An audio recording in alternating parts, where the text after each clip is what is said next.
heard exactly who it was, but I totally asked him.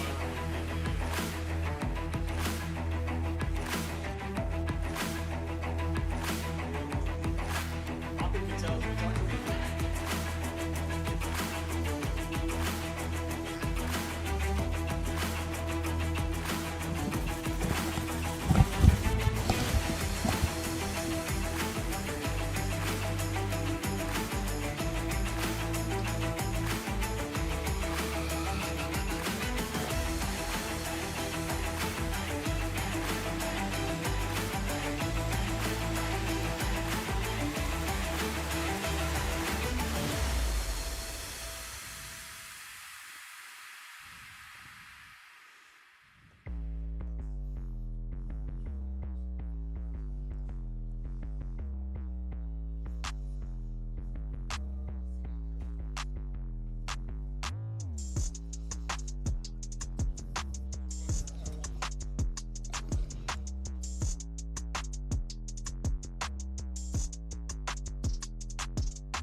All right, good evening and welcome, Hornet fans, to Maumelle Hornet Football on the Maumelle Sports Network, brought to you by Natural State Sports. We appreciate you guys joining us tonight, and we're about to get started here with our Count Porcula Barbecue pregame show, and we're excited for you guys joining us as we're going to do it live tonight. We've got some food back here behind us as my buddy Kyle Sutherland picked up the food that our guy Taylor hooked us up with over at Count Porcula, so we'll probably hear some smacking. Will be real mad when he listens to this broadcast back, but I'm excited. He's also going to be mad because I'm implementing something new tonight, and so far so good, hopefully, but we're excited to have you guys here with us on the Count Porcula Barbecue pregame show. And if you're craving barbecue that stands out from the crowd, head over to our friends at Count Porcula Barbecue, 10840 Maumelle Boulevard. Call them 246-5669 or order online at countporcula.com. Count Porcula Barbecue you can sink your teeth into. And now, at the risk of making it really loud, we're going to bring head coach Brian Moppin in. Coach, how you doing, man? I'm doing all right, fellas. Doing all right. I'm jealous I'm getting on the Count Porcula tonight. We can go back to Monday. So, listen, we're going to go back to Monday next week. We'll bring a couple of extra kids with us as well. But I do have a couple of extra sandwich plates up for you. So, you want to come up here and grab one when we get done, I'll hook you up. Perfect. But, all right, Coach, well, listen, we're trying something new tonight. I saw this on game day a couple of years ago where we get to see the coach being interviewed down during warm-ups. And so you're down field level with us right now. But tell us about your team this week and what preparation's been like. Yeah, I mean, we're just really focusing on the standard being the standard, really just trying to take a business approach to the way we do things, have some fun, build on the success we've had. The guys know that tonight they're playing to lock up a playoff berth, and we pretty much just broke it down to them. We got 3 straight conference championship games. You win all 3 of them, you're conference champs. So for us, this is our first conference championship game. We'll play the next 2 weeks. So for us, we're just trying to take it 1 week at a time, handle our business, get out of here, healthy. We're trying to get healthy, and I think everybody is this time of year, and just excited to see the boys get out and make plays tonight. Yeah, absolutely. Obviously this is a big one. You talked about the 5A Central and looking to try to get to that 1 seed. A big game down in West Little Rock as Robinson and Searcy do battle of unbeaten teams in the conference. And then, of course, we're a game ahead of this Whitehall team. And so a big stretch upcoming. And, we're going to get into starting lineups here in just a bit, but see a few differences along the offensive line and things. So as we look at that, anything that we should be aware of or concerned with this team or looking forward to tonight? No, I mean, they play a physical brand of football. Obviously they're not scared to mix it up. And, they kind of been a team that's on edge all year and trying to figure out their identity. But one thing is they're going to play hard. They're going to play physical. And so we just need to make sure that we're winning the physicality, matchup and winning that side of the game. I don't feel like we struggled in that avenue this year, but you got to come prove it every Friday. And that's the beautiful thing about this game. Talk about a little bit. I want to talk just some about the Jacksonville game. You know, the offense. We've gone back and forth with what's the offense kind of starting slow. Last week it was really 2 big plays that turned the game around. Talk about some of that game and just what we're trying to build off of after some of the offensive woes in that one. Yeah, can't waste red zone visits. Talking to Coach Allen after the game, it was a very concerted effort between them and their clock operator to hold the ball as long as physically possible. We ran 14 plays in each half, which is hard to put up a lot of points when you only run 28 offensive plays. So we've got to make the most of each opportunity. I thought we got down to the red zone a couple times early and had opportunities, fizzled out or had a penalty, something like that. We just can't do that. Much like the Pine Bluff game at the very end. We dial up a play, got a guy wide open in the flats, we got to throw and catch and capitalize in those situations. Luckily for us, sitting at 5-2 is, for the most part, the defense, we've been able to pick it up and step up whenever those shortcomings happen and create a team effort. And so really just capitalizing on those opportunities. Big things for us going forward. 3rd and 4th down conversions and red zone conversions. It's nice to have Cooper where we feel like we can get 3 if we're inside the 20 or around the 20. But we want to go for 7. We want to go for 7. We want to go for touchdowns. And so finishing those drives is a big part of it. But, yeah, it was very intentional last week to try to limit us. And kudos to those guys, knowing their team and knowing the situation and trying to do everything they can to try to keep it as close as they could. Coach is doing a good job over there, and nothing but respect for those guys. Yeah, you look at the defensive side of the ball now, and they continue to impress. They can continue to play hard. This is a Whitehall team that comes in missing some guys tonight. There was a little bit of a situation after the Watson Chapel game last week, and unfortunately they're going to be missing some guys. So as we look at defensively and maybe some of the things they're missing on offense, what's the plan defensively to get after this Whitehall team tonight? Yeah, well, they ain't missing nothing on offense. Pretty much everybody is a defensive guy that they're missing. So for us, game plan stays the game plan. And, we got to tackle their big, strong back. We got to cover their tall receivers. And we got to do a good job of being us. We'll mix in some pressures and get after them.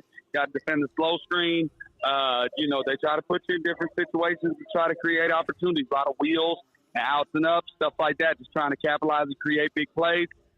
We've wept all that stuff all week. They'll go swing and gate when they need a play or when they're on 2-point. We've worked on all of that, so it's just executing what we worked on. We try to run through it Monday, Tuesday, Wednesday, Thursday, even Sunday, so that Fridays, man, we've been there, done that. When they line up in something, our kids know we've seen it. We know what we're doing. We know what we're looking at. We can tee off on what Coach told us to, and so just excited about that. We've done a really good job of that all year on defense. Plan to do that again tonight. So I got Tyler up here with me. Tyler, you got anything for Coach tonight? Man, my only question is Steve talked about missing a few guys on injuries. You talked about how physical Whitehall is. Is there anybody in the trenches that we need to pay attention to this week that we don't typically see out there? Anybody you expect to step up? Yeah, I think London McEwen and Ryan Beals are going to have huge nights for us. Both of them have stepped up in big ways all season, and they got a lot on their plate tonight, but it's nothing new. Those guys have done a good job of being ready all week.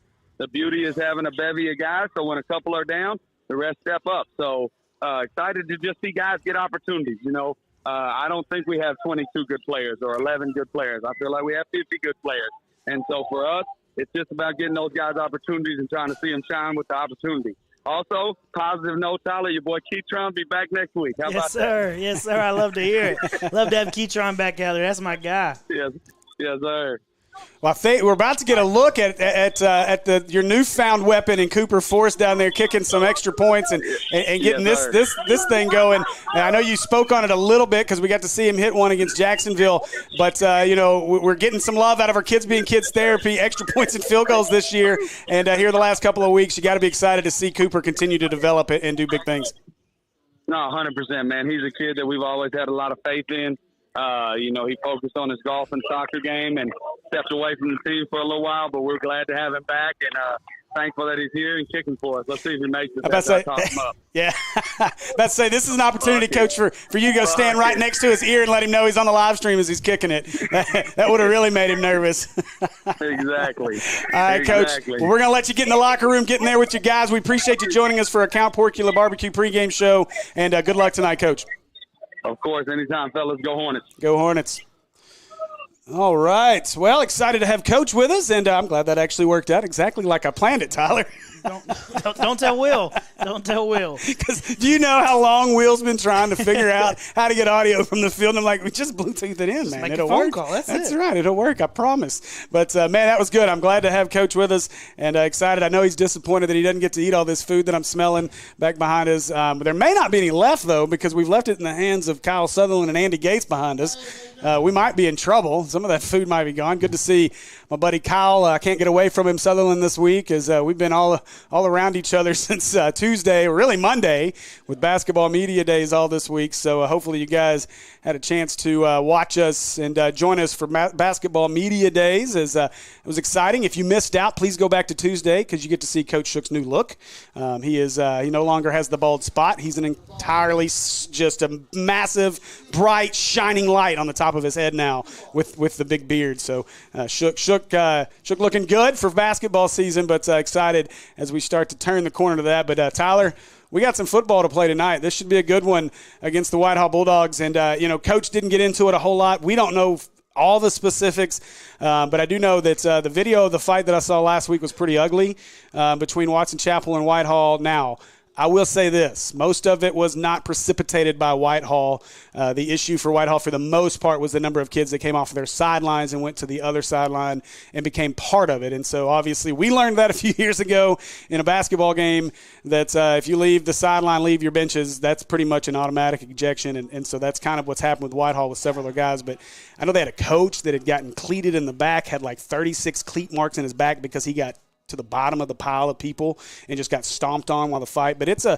ugly situation. So AAA has gotten involved, and there's some suspensions. I believe Whitehall's missing somewhere in the 9 to 10 range. I don't know that for sure, but I know they are missing some starters on the offensive side of the ball or on the defensive side of the ball. So it's going to be interesting to see how this game plays out. Yeah, I mean, and I guess from our side, seeing that it's on the defensive side, I mean, I'll take it.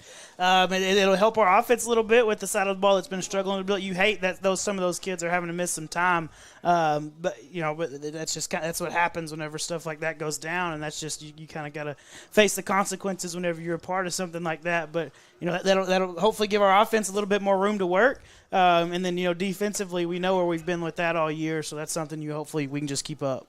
And this is a Whitehall team that has struggled on the year. They lost 34-12 to Morrilton. Now, that's nothing to say. That's not a bad thing. Morrilton's really good. They're battling actually tonight. They've got a big one that'll kind of decide that West. So, but that's a good squad. They lost to Searcy 42-13. They did beat BB in what has kind of become a thorn in BB's side after we lost to them. They beat BB 28-16. Couldn't get anything going against Robinson. Lost 35-6, and then the win 42-12 over an outmatched Watson Chapel team.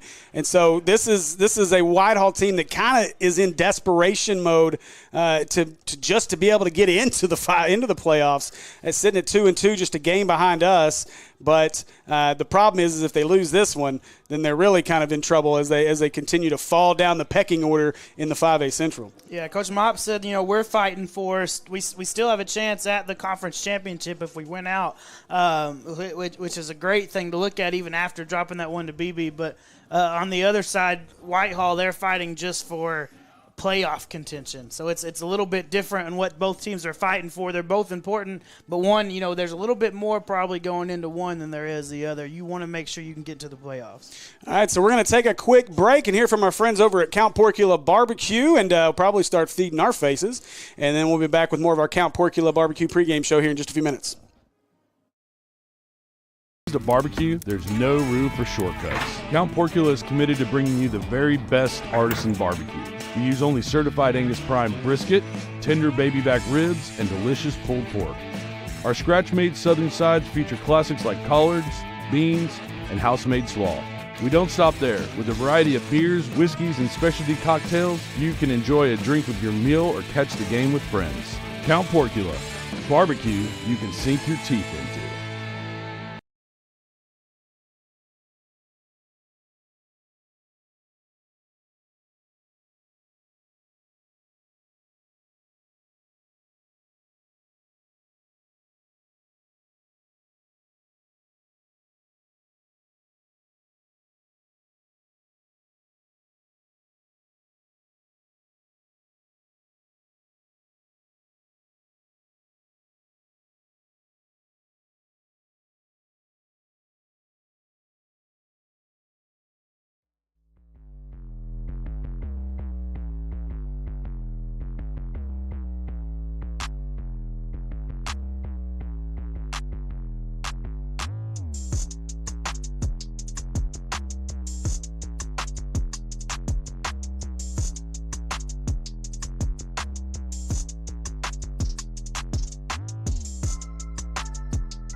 All right, welcome back, folks, to our Count Porcula Barbecue pregame show. And once again, joined here by my broadcast partner, Tyler Chenault. On camera tonight will be Kristen Henson. Of course, on our production, Mr. Andy Gates.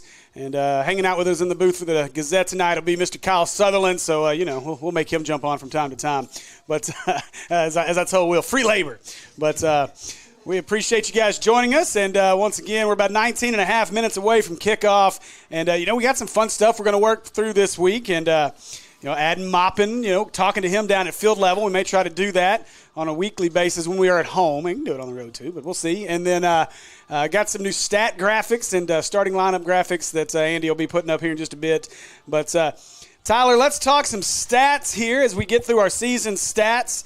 As you should see that up on the screen. But as we look across the numbers for this Hornet team right now this season, this is a team that's ran for about 1,225 yards on the year, 896 yards through the air, and about what we would expect out of this team in terms of trying to get a sophomore quarterback going, getting the wide receivers going, and really starting to pound with this running game with the kind of a three-headed monster back there. Anything you're surprised about when you look at those numbers, though, Tyler? I mean, I don't know that I would say surprise. I mean, obviously, we've talked about it all year. We've got to be able to be more efficient at throwing the ball just so that we can run the ball right. We know we're a run-first team, and that's okay. There's nothing wrong with that. There are run-first teams that are really good. But to be able to be as effective as you want on the ground, you've got to be able to open that box up a little bit and throw the ball, make them pay for loading the box. And we've just struggled to do that all year. Again, that's something you've got to build into with a sophomore quarterback. So hopefully we can continue to work towards that and just use tonight as another step in the right direction. I think for me tonight, the big thing is let's see what we get out of Jacob Henry. Now, I think we've seen a little bit of a change in terms of usage with how they've used Jacob Henry, but a guy still leads the team in rushing, but we really haven't seen anything big since the first couple games of the year where he was averaging, right around 180 yards a game. He is in the lineup tonight, but he's starting as a wide receiver, and Marshawn Wiley be our starting running back, so I'm curious to see how they get five involved in the game plan tonight. I think that's twofold. We talked about whenever we started seeing him less, was whenever Keytron Green, the safety that Coach Mop talked about whenever he was on with us, whenever he went out, and then Tyree went out with the concussion. So you had two guys in the defensive backfield that went out, and Jacob had to play more and more at safety, then being able to kind of rest a little bit on defense and play running back. So there's one of your reasons, that you're going to see less carries because they're just trying to keep fresh legs. And they have enough guys in the backfield that they can do that, enough guys that are good. And then second, they're trying to get that passing game going, and it seems as though they feel like Jacob is really good. Really, I think they've had him in that slot position more than not, and they think he's a guy that can help to open some things up right there, run some good routes, catch some balls, and open the box up for the other running backs. So some changes we're seeing across the offensive line. Maupin talked about that a little bit with McEwen and Bills drawing the start tonight over Kennedy and Jalen Harris, and so we'll see how that impacts the running game. Last week, to Maupin's point, they didn't have a lot of plays to get into a rhythm, and so it was hard to get things going. But when they did have the ball and they did try to hand it off, it didn't seem like the lanes were there. It didn't seem like they could find the holes. And so I wonder if any part of that's got to do with why we're seeing different tackles on the field tonight. And so I'll be curious to see how well the offensive line plays in this ball game. Yeah, and we got to see them a little bit in pregame, and McEwen was lined up at right guard. Bills was at right tackle. So Lucier's moved over to left tackle, where Landon Kennedy's usually at to start the game. And then you've got, so that right side of the line is the side that we've not seen a lot of run out of. So I'll be interested to see how that goes first possession. I'm going to really be keying in on our right guard, right tackle, see what those two guys can do that haven't seen as much time out there. Now, I think they've been in there time to time because they'll rotate in offensive linemen. Unlike other schools, typically they keep those five, and that's kind of who they stay with. But with what they've got and how much they play both ways, they rotate in on offense as much as they do defense from time to time. So I'll be interested to see what the right side of that line looks like. Yeah, I'm curious to see Lucier. He's been a guy that's been banged up at times this year, and so I'm curious to see how healthy he is and just how well he can play already, being moved over. So looking forward to that as well. As we look at the passing game, we've talked the running game. We'll talk the passing game a little bit. We're waiting on that receiver to emerge. Crosby's been that spark plug. He's been the guy that when you need a big play, you go to. Warrior Benson nearly had more passing yards than Levi Warrior last week with the big touchdown pass. And so we'd like to see him catching the big touchdown. We'll take touchdowns how we can get them. But I'm interested to see who's going to become the go-to guy, out of this wide receiver room. Especially, again, we're not starting any tight ends. We're going with a 3 wide receiver set. So I'm really curious to see who becomes that guy that they're going to try to feed the ball to more. Yeah, that'll be interesting to see. And I think early in the year it looked like it was going to be Hampton. It looked like he was going to be the guy, and then he had a game that he was banged up. I don't remember which game it was now, but he was out one game and didn't play a whole lot a couple weeks back, and just you hadn't had anybody step up. Hopefully we get to that point to where a guy steps up, but we just need 1 or 2 guys that can really be a guy that whenever you throw him the ball, he's going to be where he's supposed to be, and he's going to make the catch. And then on top of that, we've got to make sure that we've got time to throw the ball. We don't need anybody in Levi's face to start whenever we snap the ball. He needs to have time to be able to survey the field and get the ball where it needs to go. So we're waiting. I think Andy's working on putting the starting lineup graphic up. Yeah, you got to clear the other one there. Clear your stats. But there you go. Oh, no. Clear the – oh, no.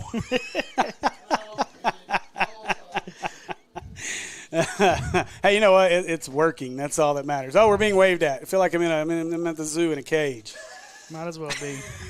Even more if we had our camera up here, right? Click on it and click overlay. It won't take just the one, Steve. It's stuck. Then just X out of the intro one. Just exit off the top up there. What do you mean? It's like it's not doing what. No, take it out of up here. Right. I've already cleared that. Look what it does. Just exit all. Okay. X all of that. There you go. Now pull that back over. Right? Mm-hmm. Where's it starting? Mm-hmm. Grab that. Pull it over here. Mm-hmm. There you go. And then overlay. Hey, we got fire in the kitchen. A little behind the scenes there for you, listening to Steve. Yeah, sorry about that. But, hey, look, I'm throwing new things on Andy on the roll as we go. But as we look at our starters on the offensive side of the ball here, we're about 12 minutes away from kickoff. And I know we were talking about it is really, you guys are right, it's weird with it being so dark right now. But starting at quarterback, of course, Levi Warrior. Your running back will be Marshawn Wiley. And then this is where I was talking about 4 wide receivers. And a guy that I think I would be very interested in seeing maybe be the guy. We saw some physicality out of him last week, but as a guy in Jaden Gabriel who, had a couple opportunities last week where Levi really just missed him, and maybe that's the guy that gets things going is Gabriel on the offensive side. He's a bigger body, so you can kind of use him in that tight end flex role, and so I'm excited to see maybe what Gabriel is. Maybe he's the guy that they start feeding it to a little bit. Yeah, and they'll put him at that H-back spot. They'll put him in there behind the line, so he can go both ways. He can be your slot guy, he can be your H-back, and some of those that he came open were from the H-back position, but he's a guy that you're also going to see going both ways. He's one of your starting inside linebackers, so we'll see how fresh he can stay being on both sides again. We do have the national anthem going. We missed that, so and we will. It's almost done now. Take that, yeah.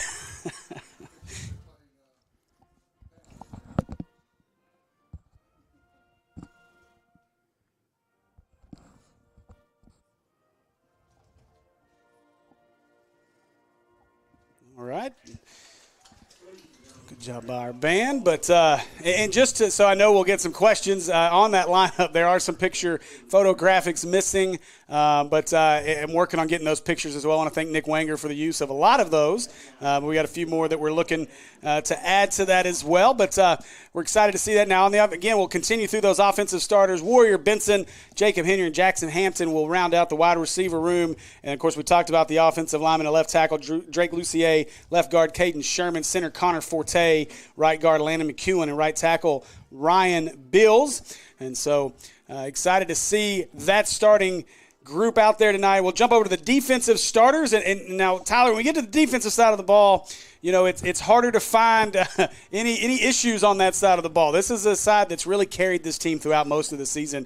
You know, pitching the shutout last week against Jacksonville, and really they've played really well defensively all year long, other than a few times where they've kind of let go of the rope. But starting tonight, of course, your defensive end, B.J. Beats, Connor Forte, and Anthony Kinney Jr. in the middle, and then Sherman at the other end. At linebacker, it'll be Jay Will and Jaden Gabriel, Tari Ransom, and then Derek Palmer, Jacob Henry, Caden Brooks, and Braylon Crosby will round out the backside. And, again, this is a defense that has continued to impress, but a few changes over there we're seeing. Of course, Braylon Crosby drawing the start over McFadden, and so I'm curious to see that change and how that works out on the defensive side of the ball tonight.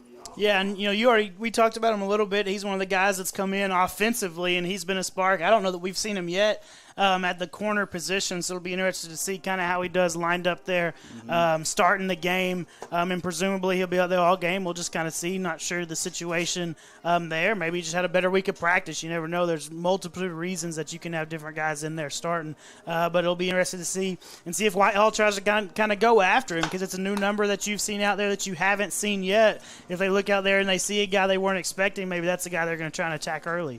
So, sorry, I'm feeding my face over here. But sound like you're on the buzz over there. Hey, you know what? We're going to take advantage. But let's talk about the games across our NSS network first. We got a couple of others as we're just about ready for our Ackles kickoff. But, Andy, if you can put the intro graphic back up and pull the starting lineup down. But as we look across the network tonight, we've got over on the Robinson Sports Network is one that we'll be keeping a big eye on all night long.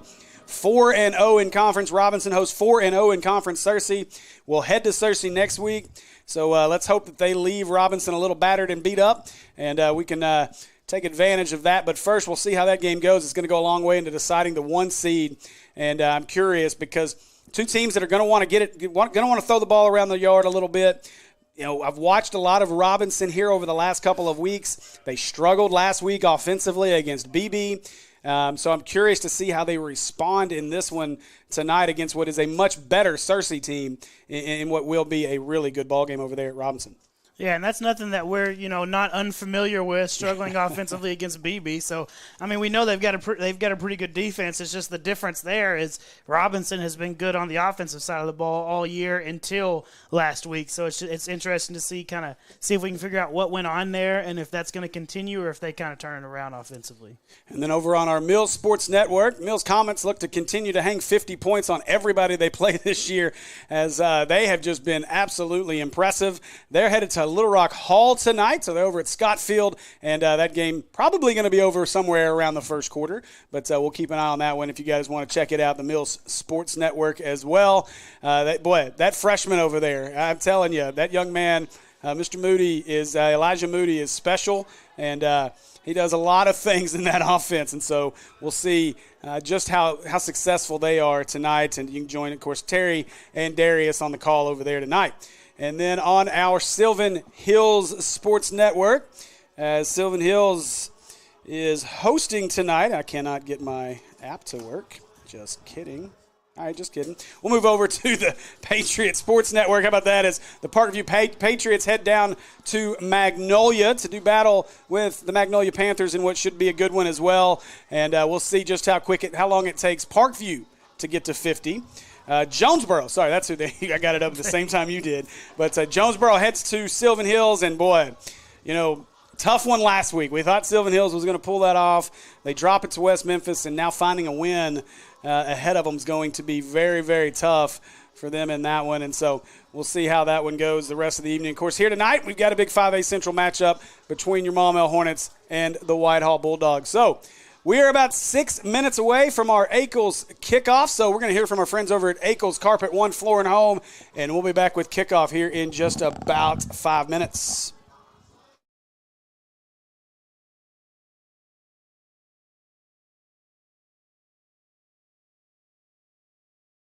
Ackles Flooring and Cabinets is pulling out all the stops for our whole enchilada sale.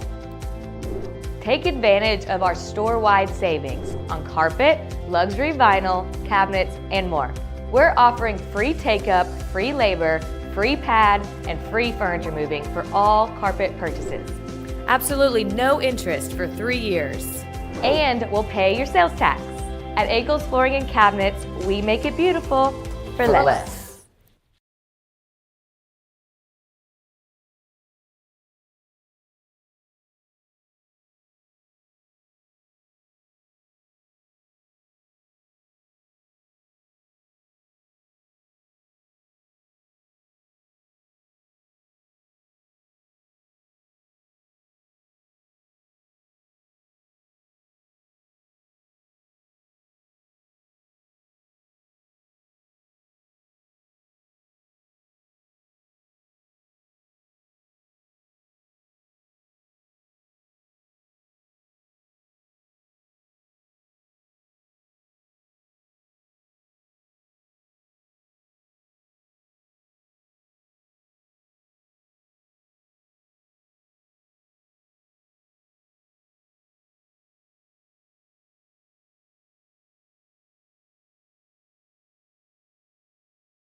All right, welcome back to Hornet Stadium, and we are set for our Akel's kickoff. And again, I want to say thanks to our friends over at Akel's Carpet One Floor and Home for sponsoring our kickoffs and our halftime festivities. And Tyler, I know I didn't pay attention, so I know you did pay attention. What's the result of our coin flip? I was watching this week. It looked like Whitehall won, and I do know I can't tell you for sure who won. I think it was Whitehall, but Whitehall did take the ball. Awesome. So we will be on defense first. I think that'll make Maupin happy. He'll be happy to see the defense out there to start things off. And so we'll see if this defense can get things going. And we'll look. And you know what I don't have still is I don't have a roster for Whitehall. Well, number or whatever. I guess it'll be what it is right now. Oh, that's right. Hang on. I'm sending to you, Kyle, right now. And then Kyle, do you have Kyle, you said you had a Whitehall roster? Yes. If you can just send me a picture of it. I thought Jim was going to bring me one, but forgot to ask him.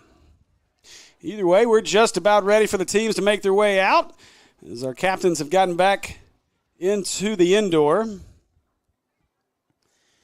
So your kids are back there having a dance party over. I'm just glad they're by themselves because they dance like their father, which is not good. I just see the glare right here. You can't miss it. No. So the Hornets make their way out. Slowly.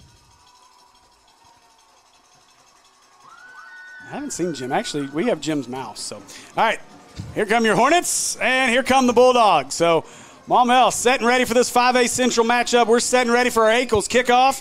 And, man, am I ready for some football. It's football weather, although a little warm today, but no humidity.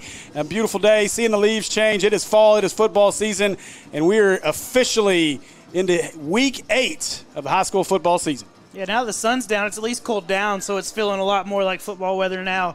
But it's a big game, right? This is a huge game just for playoff contention right now for both the teams because we've got a tough slate the next 2 weeks that we know. So to really help our cause, a win here would be enormous. I know Coach Maupin's really looking towards winning conference by winning out these next 3 weeks, as he said pregame. But just as much as anything, just making sure you get in playoffs. This is a huge one for playoff contention, much less having a chance at conference. You know, and it's nice to be able to sit here and talk about playoff contention. It's fun to be able to start talking about this time of year and that second season as you get to this point of the season and weather gets a little colder. So at least here in Maumelle, we get to talk about the playoffs. And, you know, I was joking the other day, though. You know, everybody knows Parkview is most likely headed straight to the state championship game. It's a good chance. There's not going to have a whole lot of competition. That Lakeside game next week should be fairly interesting on Thursday night. But it's, you know, other than that, you don't see this team being tested too much. You know, if you get to the 1 or the 4 seed, you avoid Parkview until the state title game. If you end up the 2 or the 3 seed, you're going to get them in the second round. So at this point, we need to get a victory here tonight and just continue to push for that 1 seed and make that Robinson matchup in Week 10 a big one. So Forrest puts a foot into it, and this one will be returnable from the 16-yard line. Tackle missed at the 7 or at the 24 across the 25. And Whitehall will start this possession at the 26-yard line. And 2, you just told me who 2 was because he's wearing a different number. Yeah, so that's Timmons. Yes. Yeah, Timmons is there. He has a chance. And then Katoof, we still don't know how to say that exactly. But it looks like the guy that ends up taking him down. But Timmons helps to slow him down a little bit. Henry was the first guy there that missed. But then Timmons and Katoof finish it up. So I'm going to put this roster in between us, at least for the moment. And so at quarterback, get that off of there. We got 19. Who is that at quarterback? Is it 18? I can't tell if it's 18 or 19. It's 18. It's Gold. That's Golden. Yeah, Wyatt Golden. He does hand it up the middle. That is number 2, Colin Davis, on the first carry of the night for the Bulldogs. And this is their normal offense. Golden is a strong arm dude. You got it. There you go. All right, now you're good. Now we both got it. All right. That was probably the better, smarter idea. I'm glad your brain's working over mine right now. So it'll be 2nd down and 7, it looks like. And it looks like we're going to have to get on Shook. What are we making TikTok videos next to us? I think you're right. I told you there's something. I don't know what's happening over there. We ought to have a live stream on that. And now they'll hand it up the middle again. Davis out across the 30, 31, and he'll be dropped there. Maybe the 32-yard line, so it'll bring up a 3rd down and 4. A swarm of Hornets in there to make the tackle. And Steve, it looks like, you know, we were told that Crosby was going to be starting at the corner, but I think that's McFadden up there, 0 at the top. So I guess McFadden ended up getting that spot back. He talked his way back into it in pregame, I guess. So I did have him on there. I had him on that starting lineup graphic until I got the new update from Mob. So I think you're right, though. Now motion. And he'll reverse it as Golden drops. Looking left, throwing. Man, makes that catch. He did. No, they're going to say it hit the ground. What a play there. As who was that on the hit? Is that Ransom? 12. Or is it, yeah, it was Ransom. Of course it was Ransom. He doesn't have. You can't really see the hair. Did he do something? Maybe so. That's what I had to pause for a second because it just looked a little bit different. But I don't know. He about completed that catch. As he's falling down, it looked like he grabbed it again. But either way, it's not going to get the first down. No, it's probably good. Now they split out wide, or offensive linemen's out wide here. It's an interesting formation. Michigan stuff over here. I got to believe they're actually going to punt this. Yeah, now they will back Golden up into more of a punting formation. So, and Mop did talk about it pregame. They swing and gate on their extra points and stuff, so just another weird thing they like to make you prepare for. That was a wide snap. Henry going to tell everybody to get away from it. It bounces inside the 30, out of bounds, probably around the 26. We'll see where they spot it. Got a flag. Yeah, we do have a PI roofing penalty. It'll be 1st and 10 Hornets at the 30, actually, so they're going to spot it right where it hit the ground. Yeah, probably a hold on the return team, so we'll probably be back at the 20. So we wait for our call from the white hat. But you're right on that play early, and it may have actually benefited them that they did call it incomplete. They would have lost some yardage if he caught it, yeah. Actually, we get a personal foul. It's a targeting call. I think that's what that was. This is why we need the replay right here in front of us. Yeah. Hey, unmute her and let her know. That way we've got crowd noise. Interesting to find a targeting on punt return. Yeah. Oh, we're blocking the back, maybe. That was not a block in the back signal. I'm not sure what it was. I'm going to watch it. And it was it wasn't even really a block. It wasn't what you normally see as a targeting. It was, I'm not sure. That's why I need. Maybe a peel back block. Maybe so. It was something along those lines. And so the offense on the field. Now they're going to stop play for a moment. We're not ready for play. Now we're ready for play. Somebody wasn't ready. I don't know what changed. It'll be Wiley and Warrior in the backfield. Warrior gives it away to the Coyote. Right side, makes a man miss. Out across the 25, breaks a tackle across the 30 to the 35. And the Coyote, keep going. That's what they're telling him. No whistle. Run. Now Wiley takes off again. Wiley may go across the 30, 25, 20, 15, 10, 5, 4, 3, 2, 1. Give him 6. What a play by the Coyote. Touchdown, Hornets. I told you, Steve. He rolled over the top of him. Unless an elbow touchdown, he's not. But the ref was standing there, never blew the whistle. And the coaches finally noticed and told him to keep going. He rolled on top of the guy. Wow, what a play. And heads up by you, Tyler, but more so heads up by the coaching staff to keep him going. What a play. I don't know that it's more heads up by them. I think it was at least even. 85 yards on the first touch. It definitely wasn't as designed. Wow. Now, I will say, let's give him credit. It was a great run even to start the play. You had great blocking up front, and he's got a really good lane. And then, you kind of get the fluke play at the end. But, yeah, I thought he noticed. Listen, I tell you what, I want to give our official. We bag on officials way too often at times. That official did a phenomenal job. He's just staring at it. He does. He just stands there and looks and lets them play it through. That is a phenomenal job by the officials down there. And listen, one of our guys, what's Brad's last name, Kyle? Brad, that does our sound for media days. Do you remember? I can't remember his last name right now.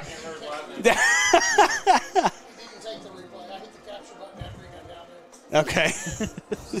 Wow. Well, anyway. So Brad does a lot of our sound. He's on this call tonight. He's one of the officials down there. I don't have the full list of official names, and we'll get that for you. But, wow, what a play by Marshawn Wiley and this Hornet offense to get things started. We were worried about how the offense would respond. I don't think we got to be worried, at least after play number 1. Well, the replay didn't work, but you can at least go backwards. You can go rewatch it if you want to. You can rewind it yourself. But, I mean, it was a really good run to start. And then I thought the way that Wiley popped up, it seemed like he knew he wasn't down, and then he just kind of stood there. So he didn't know. But that's awesome. So Forrest with our Ackles kickoff. Returnable from the 11 across the 20. Hit there, but broke it. Spins away across the 30, 35, cuts across, and going to finally be taken down as he gets out close to midfield. 47-yard, maybe the 48 will be the starting field position here for the Bulldogs. Yeah, Timmons ended up on the tackle there as well. Cooper Forrest, he comes in and helps to finish it off. And that's one where we're in good position, but the returner bumps into one of his own guys. I thought he was going to have a chance to fumble the ball, but one of his guys knocks him kind of into a better running position. He's able to get extra yardage there, so brings up a first down for the offense close to midfield. Steve's currently working on trying to get the replay system fixed for us so we can see those plays. On cam 1. Don't worry about 2. That's my fault. Okay, sorry, guys. We're back. It's Golden in the backfield. Gets the snap, looking right. Wants to throw the screen. It wasn't there. Nearly picked it to get it. Gabriel dove. And, yeah, what a pick by JG. Boy, what a start for the Hornets. I'll tell you that what, one. I like this side judge right here. He's on point today. He knows that while he's not down, he knows that JG caught that ball. That's a good start for him. We're going to give him player of the game, too. No doubt. He can come get some Count Porcula barbecue on Monday. What a play. And again, got to give these officials a ton of credit. My goodness gracious. He's right there. He's on the spot exactly where he's supposed to be. JG picks that thing up off the turf. 2 big plays back-to-back for the Hornets. Andy did get our replay, so we'll get that popped up. Good thing we got that fixed. Man. It's a heck of a start, Tyler. You got 6 offensive linemen out there right now. Looks like Sherman's back there at your sniffer position. And then at center is 51. I'm not sure who that is. I'll have to dig the roster out. Hey, flea flicker. flicker. And, in trouble, Warrior. Lost it. Ball's on the ground. Incomplete. And that's a fumble. We'll see. I think they're going to call that a fumble. Warrior tried to throw it behind his back, and that's what the discussion's going to be. It went forward. They're going to say fumble recovered by Whitehall. Wow. Well, either way, you shouldn't throw that ball. No, just go down. And that's a tough break there for Levi. I think that's what he did. It's what he looked like he did. He threw it. It looks like he threw it backwards to try and, backwards but up the field to try and get rid of it. But oftentimes you're not going to get the benefit of the doubt there. They're just going to just go down. Your luck ran out, though. We got 2 really big plays and then try and flea flicker it. That's one of those where you got a sudden change trying to make a big play out of that sudden change, and it just didn't work out. Flea flickers take a long time to develop and just didn't have time. Tyler, we're not even 3 minutes into this game, and I'm sweating already. And we're in an air-conditioned booth. What a start in this one. I haven't even updated Twitter one time. So the Whitehall offense back on the field. Best field position is there in Hornet territory, right in the backfield. Wow. Sherman in the backfield. Sherman was out there on offense at the sniffer, and we gave up a big play. So I guess he says, I'm going to come back and I'm going to make it right, get a little bit of a tackle for a loss. Wow, man. What an absolutely crazy start. This defense is flying all over the field right now. They've come out how Coach Mop said he expected them to come out, trying to win conference one game at a time. So Golden and the offense look to the sideline to get the play call. They throw it deep and incomplete. I looked down. I didn't even realize the play was going on. Well, that's what they were trying to do. It was the whole, we're going to all look at the sideline like we don't know what's going on, snap the ball, and hopefully keep you sleeping. But McFadden did pretty good there. He may have been a little bit slow off the ball, but he caught up. He may have not. I wasn't watching him, but he's in good position there. He got another guy against him that's tall with really long arms. We'll see how he does tonight. He did really good last week against Jacksonville with a similar body type against him. And so Crosby now with 2 backs in the backfield with him. Snap, fakes it, looking to throw. Got a PI roofing penalty. They throw the wheel route. It's going to be picked. Out of bounds. What a catch, though, man. Who was that? That's Henry. Wow. It's either going to be too many men in the backfield or illegal motion because he wasn't set before the snap. The ref was trying to tell him to scoot up, and he checked with him, but before he let the ref answer, he looked back, and then he checked right before the ball was snapped, so it's going to be one of those two. Now our scoreboard just went dead. That's not good. And it's back. Okay. There we go. Shuck, quit pulling the wrong cord down there. So scoreboard says 4th down. Marker says 3rd down and 11. They did decline it, so it's 4, yeah. So they decline the penalty, make it 4th down. So 4th and 11 here for Whitehall. And we'll see if they decide to punt it, try to pin the Hornets deep. Or they're going to go for it right here. This is no man's land for sure. It'll be a big stop for the defense after that turnover. A sudden change the wrong way. Hopefully you can get a stop. Let's see. They got 2. They still aren't set. There we go. Now they do snap it. Golden looking left. Has to step up through pressure. Over the middle. Through behind his receiver. Incomplete. And that'll be a turnover on downs as the Hornet defense holds. And the offense back out on the field. McFadden in really good coverage there. Now, I will say, unfortunately, he didn't do a whole lot with how long 12 is. 12 had his hands out there to catch it where McFadden couldn't really reach him, but he was there enough to affect number 12 and get him to drop the ball. Let me see. I got the roster. I can say his name.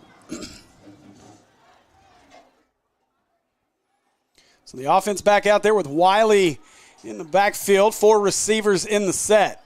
2 to each side as Warrior claps his hands. It's the snap. They'll hand it away to Wiley. Wiley going left. Made a man miss. Back behind his blocker, Sherman, across the 44-yard line. They may spot this, and they will, right at the 45. And so he'll get about 8 yards on the play. It'll be 2nd and 2. He made 2 or 3 guys miss, and that was vintage Le'Veon Bell right there, just running behind his offensive lineman until he found some room, putting his hand on his back and letting him drive the boat. It's like the Robinson offense is already getting kick-started as well. They're up 14-0 3 minutes in off of 2 big runs by Nick Abrams and Deuce Williams. Sherman will come off the field. The ref sent him off for something. I don't know what. Uniform or something going on. So we're going to get 51 back on the field. So let's see who that is so we can appropriately. They're not running it. No, it's because they sent a guy off. It should be at 25. That's Jake. Yeah, that's Jake Clenny. Clenny's been injured, so it's good to see Jake back on the field. Yeah. They'll fake it, looking, throwing left, and that just let it hit. That's incomplete. And probably better it was incomplete. He was probably going to lose 3 or 4 yards on the play as Whitehall had that one sniffed out. Yeah, trying to run the wide receiver tunnel screen, and there were about 3 white jerseys around him had he caught it. So, like you said, he wouldn't have gotten anywhere. Kept him from losing a couple yards. Brings up a 3rd and short.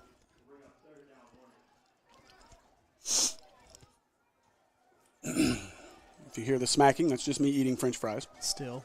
I haven't even started on the sandwich, dude. So 3rd down and 2, maybe, yeah. Around the right side, he's going to be about a yard shy of the first down is Henry. There's a lot of running left and right to get 1 yard on 4th and 2. But, they're going to go for it 4th and 1. They'll bring Clenny back out onto the field as Gabriel comes off, so an extra lineman out there. I like to run that 6th lineman. I think it's going to be Sherman at H, but he's going to be at tight end this time.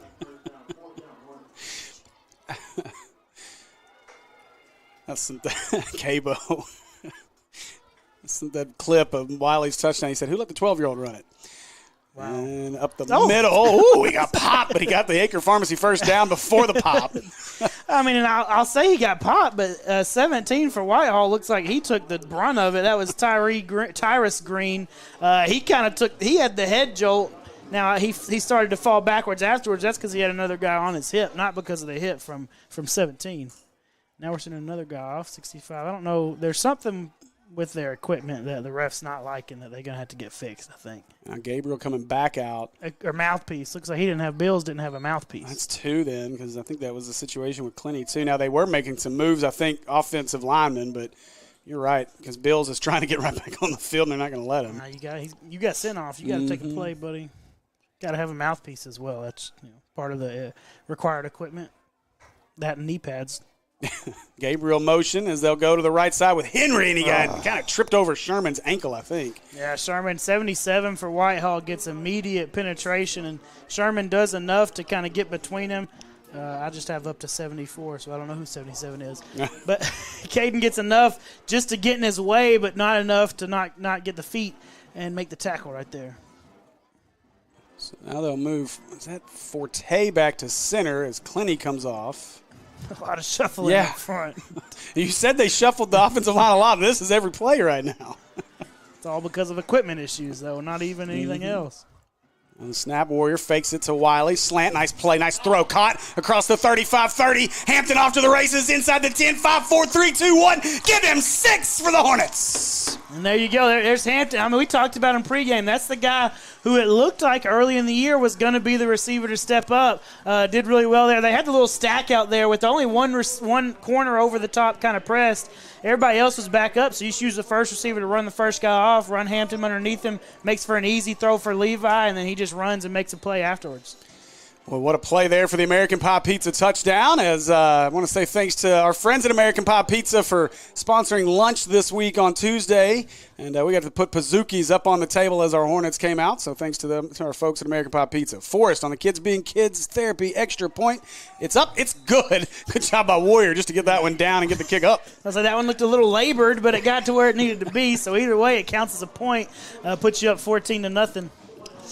Boy, that was quick as Hornets now 14-0. And Tyler, this is probably the best we've seen this offense start a game all year, and it's nice to see them doing it against this is still a decent Whitehall team, unlike the last couple of weeks where we've played some teams that maybe we really had a big advantage over, and it's good to see this offense get things going here early on. Yeah, this is a team that's definitely better. They're better than Jacksonville. They're better than Washington Chapel, and you'll see that on the field too. It's not that we're just making stuff up. You'll see that with scores, but a team that we expected to be stout, and it doesn't mean it's 14-0 now. That doesn't mean it's going to stay like that the whole game. But we've had a long run, we've had a long pass, and how many times can we say we've had a long pass so far this year? That's something we haven't seen. That's really good to get going. So just about set for Akel's kickoff. Forrest needs to put a foot into this one and continue to be a weapon trying to pin these guys back. Gets a boot into it and going to be returnable inside the 10. They're going to fight over it, bobbled it on the turf, picked up finally at the 9. And makes a man miss. No, he didn't. Held on to him as Katoof went for a ride, pulls him down at around the 17, 18-yard line. And that's where Whitehall will start this drive. He got just enough. He might have had a hold of the towel. I'm not sure the towel or the hand warmer. I don't know that we really are in hand warmer weather yet, but that might have been the reason you got taken down, young man. But now inside the 20, there's a good kick, and then you said they fought over it. That took enough time to give us time to get down there. We had 3 guys that were really in position to help make the play. So 5:08 left in our first quarter. Hornets up 14-0 as the Whitehall defense comes back out. Let's see if this Whitehall offense can do anything, as they've kind of been stuck in neutral here throughout this first quarter. Great field position after the fumble by Warrior, but did nothing with it. Golden fakes it, rolls right, throws to 11, who makes the catch and is going to be upended just as he crosses the 11-yard line to the 12. Gets kind of submarined there by who came flying in. Was that Henry, I think? 5, yeah. Henry, and then JG helps to bring him down once he kind of tries to jump over the tackle from Henry. We got a whistle. And we got Kennedy being worked on equipment-wise over here on the sideline. He had a shoulder pad that was kind of sticking up that they had to fix. Oh, yeah, they did call an unsportsmanlike. I was wondering if that's what happened. I didn't ever see the flag come out, but I think it was Kennedy. He kind of – the guy that whoever was blocking him, he kind of drove him into the ground and finished him. But after that, he just kind of stood there and stared at him for a good 15, 20 seconds and right in front of the ref. That's just typically going to get you some laundry out there. And those are things we just don't need to do right now. There's just no point. There's no reason for that. You just whooped him on the field. Don't hurt your defense by staying there. Go back and get lined up for the next play and do it again. So the offense out after the Acre Pharmacy first down. First and 10 from the 27. Golden looking right, throws it and bobbled and dropped. And it'll be 2nd and 10. Yeah, it was a good spot right there. He had to jump a little bit for it, but a little curl out right in that window where he had that cushion, and it hits him in the hands. He just doesn't catch it. Again, the ball looked like it came out a little funny on Golden and kind of rose as it came to the receiver, but you're right, definitely a catchable ball. Maybe it wasn't a perfect spiral, I guess, if you want to say that. That's the one that should be caught. Yeah, no, you're right. Absolutely. We'll take the drop. You drop it each time for all I care. Right. So Golden on 2nd down and 10. Too tight. Fakes the handoff, looking left, throws it, caught. Nice patience by the quarterback, Golden. And going to finally be run down as that is number 10. Let me get to I don't have that pulled up right in front of me. Not prepared, man. I was trying to make a Twitter post, but I think it's just Chris Joe on the catch. So nice gain by Joe, and they're into Hornet territory for the second time tonight with 4:23 left here in the first quarter. And that's one that was weird. It felt like we had 3 Hornets around him, and just nobody makes the play. He gets the catch, and then he gets north and gets yardage whenever I thought we were going to have a guy there from the start to make the tackle. And Golden quickly to his right. Throws, got his man on the curl, makes the catch, back inside, going to cut out.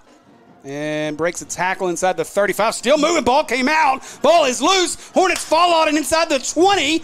And it is Hornet football. What a play. And That's it. I mean, he's making a play right there. 12. He's driving his feet. Nobody's taking him down, but somebody comes in, and I couldn't tell who it is. I'll have to pull it up and kind of go look at the replay to see who, but somebody comes in and punches that thing out. And luckily, somehow it stays in bounds over there right next to the sideline. It was Jay Will. Now, who's holding him up? It's Ransom, I think. I think Henry pulled. Yeah, Henry and Ransom. Yeah. I think Henry was actually working to pull it out while Jay Will had him held up. So 4:01 now. Hornet football again after another turnover by the Bulldogs. And that's just good defensive coaching right there. You got a guy held up, you get the ball out. And this one, they will fake it. Warrior cap it. Warrior got a ton of turf. Got off to the races. Around his last man to beat across inside the 40-yard line. Another move. Spins off a guy. Look at Warrior go across the 30. And he'll finally be drugged down at the 27-yard line. What a play by Levi Warrior. I told you. I thought that looked like a good pull, and turns out there wasn't anybody left once he pulled it. Goodness gracious. You know, Tyler, the effort. The effort already here in the first quarter is different than what we've seen most of the year. Steve, I do have to point out, you said the last guy to make miss, and then there were like 4 other guys that he had to try and make miss. You're right. Thank you. Got too excited. Got ahead of myself. So wait for the rest hands, right? Oh, man. I'm nervous. I got the professional Kyle behind me back there, you know. Warrior throws to the right. That one bounces. Warrior Benson got to pick it up. Run! Warrior Benson. It was a fumble. And Warrior Benson inside the 21, a pancake. 15 cuts back inside, and he'll be drugged down after all that. Another Acre Pharmacy first down. Daryl Patton's got to be losing his mind on that Whitehall sideline right now. Oh, if you don't hear a whistle, keep playing ball. It's been 2 times now there hadn't been a whistle, and we just watch him run. This game is nuts. Oh, my goodness. I don't know that I've ever seen one of those, much less 2, where everybody stops, but they let the play continue going, and it ends up in big plays both times. You know, sometimes whenever they wait long enough, the ref will finally just be like, all right, well, we're done, and blow the whistle. But they're trying to get guys out there, and they are not listening. Yeah, they're going to call a timeout, and they will, as Burcham now mopping, running from the defensive huddle all the way down. So we will get the timeout, and that'll give me a chance to catch my breath and actually make this post on Twitter that I've been trying to post. The X post is coming. We've been waiting on it for the whole first quarter. Yeah. 2 scores later, some big plays, some turnovers, all kinds of stuff going on. My goodness. What a first quarter we've had. I don't know that I've ever seen where the play – I mean, usually you get that the pass where it goes behind the line of scrimmage and they just kind of shut things down. Like they're like, oh, you like to your point. But they let it play out. Warrior Benson did the right thing, picked it up and took off with it. And another big play off of what was a broken play. And Warrior Benson identified it fairly quickly that time. He picked it up. I don't know, was it last week or week before last where we had one behind that we just kind of looked at it roll around for a second. So it looks like we might have gotten that fixed. That was good that he got on it quick. And then he's like, okay, they haven't blown the whistle. I guess it was a fumble. Let me get moving. And he gets another first down. All right, so it'll be 1st and 10 as we're in the Boyd Law Firm Red Zone. I want to say thanks to our friend Chris Boyd for sponsoring our Red Zone trips across the Natural State Sports Network. An interesting formation out there. Tyree Ransom's up there he's in the bunch on the left. Oh, option Warrior, cap it. No, they went the other way to Wiley. Sorry. I don't even know what they call it. That's one of their plays where they got a special name for it. I don't know what it's called, but they got a name for it, and that was their 2-point play all last year. We've seen it this year too, not as much as we have last year, but we also hadn't ran as many 2-point conversions this year either. But they run it right there to Wiley, get another walk-in touchdown for him. So Wiley with the American Pie Pizza touchdown. And just like that, the Hornets extend their lead out to 20-0 as we await our Kids Being Kids Therapy extra point from Cooper Forest. They definitely they fooled me for sure. Well, wouldn't be the first time. Wouldn't be the last. Not hard to do tonight. The kick by Forrest is up, and it is good. And so with 2:40 to go in our first quarter, the Hornets lead this one 21-0. Now, I mean, coming into this, Steve, is there any way that had I told you we're going to have 21 points in the first quarter that you would have believed me? No, not like this. No. Not like this at all. You just said, would we score 3 times on defense? We had 2 fumble. Yeah, we had 2 fumble recoveries for touchdowns and a pick six, something. Like, goodness gracious. But it's been an offensive game that we've played well. You've come out. You had a good game plan. You've executed that game plan with, keep in mind, 2 guys on the offensive line that hadn't started a game yet this year. That's really getting their first big taste of Friday night ball with Maumelle, and they're showing up tonight. I'll tell you what, there's some a couple of teams right now that are going to battle for that 1 seed. You really talk about 3 teams that are in that window between us, Searcy, and Robinson. Robinson and Searcy battling right now. Searcy already up Robinson already up 21-0 over Searcy right now in the first quarter. I've seen that before, right? 21-0. It's not unheard of. So our Ankle kickoff will be returnable this time from the 12. Looking, surveying. Nowhere to go. No hole as he'll be drugged down at around the 25-yard line. That's where Whitehall started this drive. He kept trying to stop and reverse field, and there was just 4 or 5 red jerseys there each time he tried to make a change. I think you had Bubba there. You had Katoof. You had 36, who I'm not sure who that one is. We hadn't seen as much of him, but he's down there as well. I'll tell you in just a minute, though. Don't have our paper rosters. Those have disappeared over the 8-week span. 36 is Alex Thornton. So got to make sure we put names with numbers, especially the guys that we haven't got to talk about a lot. So the Whitehall offense back out there in a huge hole, losing 21-0. Golden. False start. Yep. A PI roofing penalty. Number 10 receiver up top got an early head start on that one. I think he kind of had an idea that he was about to get the ball. He was ready to go. It's typically when you see it. You don't typically see a wide receiver false start whenever they're going to run the football. Yeah, Hornets got the early start on the scoreboard. Whitehall just trying to catch up any way they can.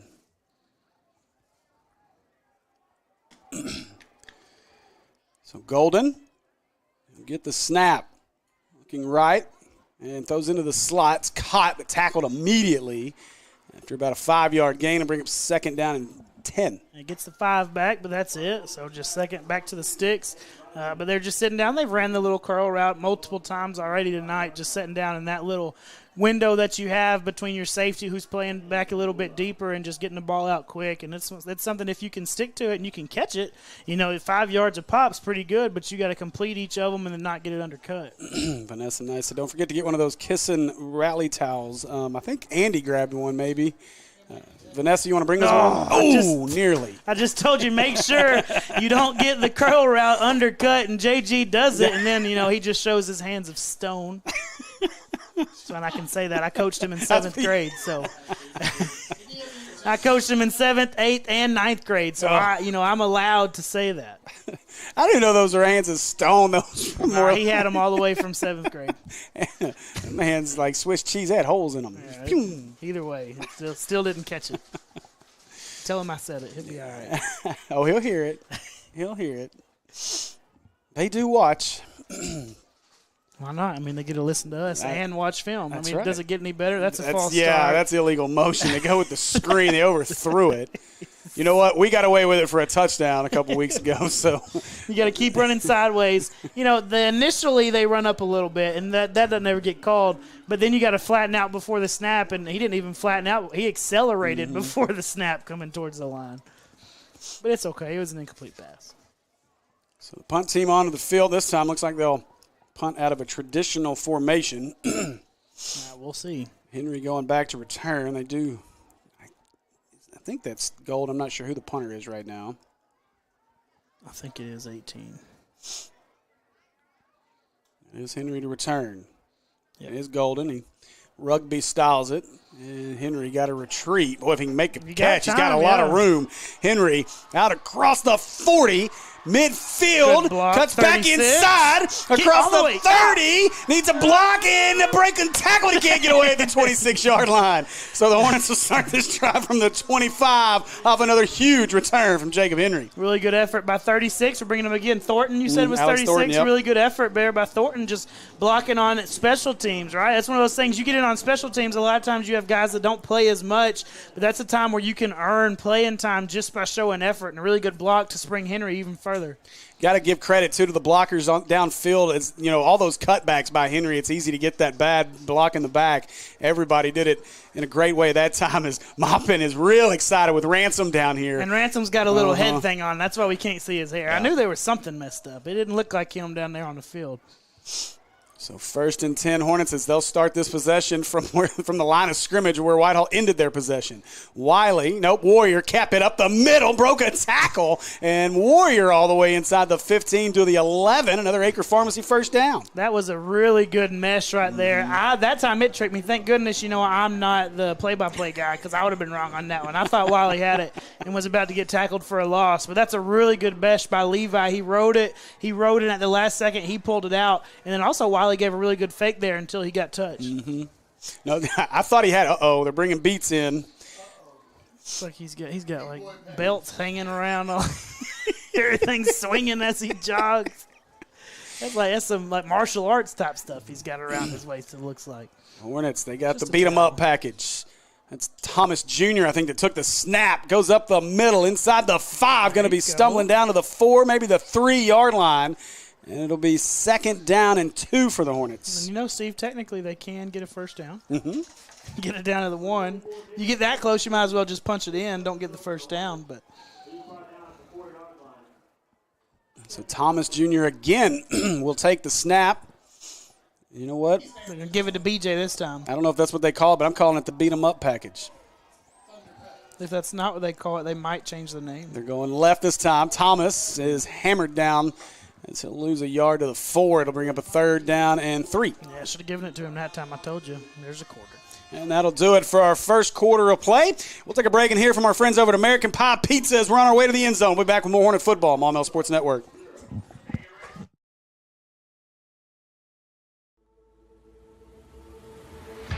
Come see us today at American Pie Pizza. Enjoy our pizza by the slice daily from 11 a.m. until 2 p.m. Or catch one of our daily specials like $2 Tuesdays and get $2 off any large pizza. Are wings more your thing? Monday nights are Wingtastic Mondays. So get all the wings you can eat for just 69 cents a wing. And don't forget about the incredible cheese dip. Then to finish it all off, be sure to grab a Pizookie or one of our other amazing desserts. So head over to 9709 Maumelle Boulevard and let our friendly staff serve you today. Call ahead at 501-758-8800 or order online at www.ampiepizza.com. Live free and eat pizza at American Pie Pizza.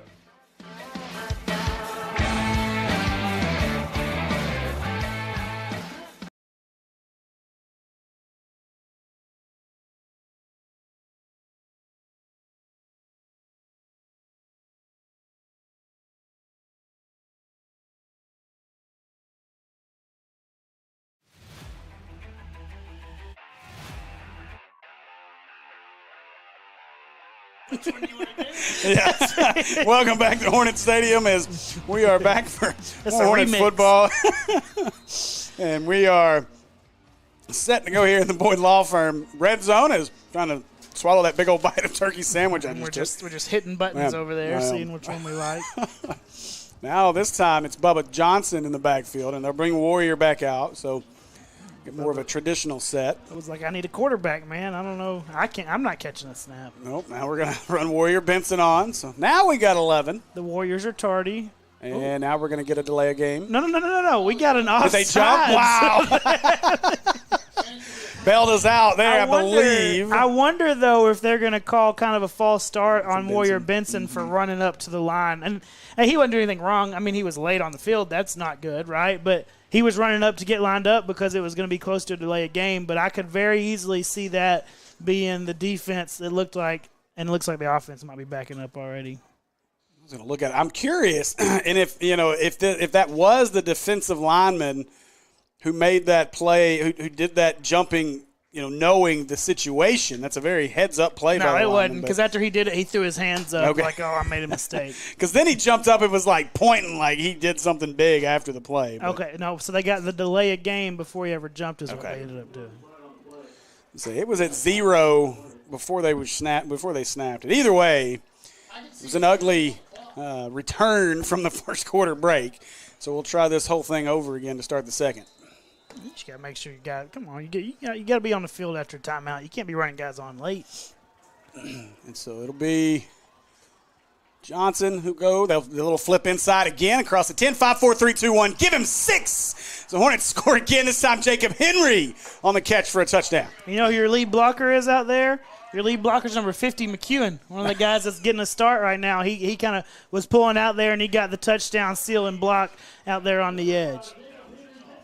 So Henry finds himself back in the American Pie Pizza end zone. And now we'll await our Kids Being Kids therapy extra point from Cooper Forrest. I'll take a 28-0 lead at the start of the second quarter. No doubt. I guess 28. Is this Wood? I don't want to mess up our guy Cooper. He's had a good game so far. Kick is up. Got it just over the fingertips, and it is good. Well, he ain't worried about us. That's right. I mean, he was able to make them in warm-ups while we were talking to Coach right next to him. He's got this. Yeah, he ain't worried about it.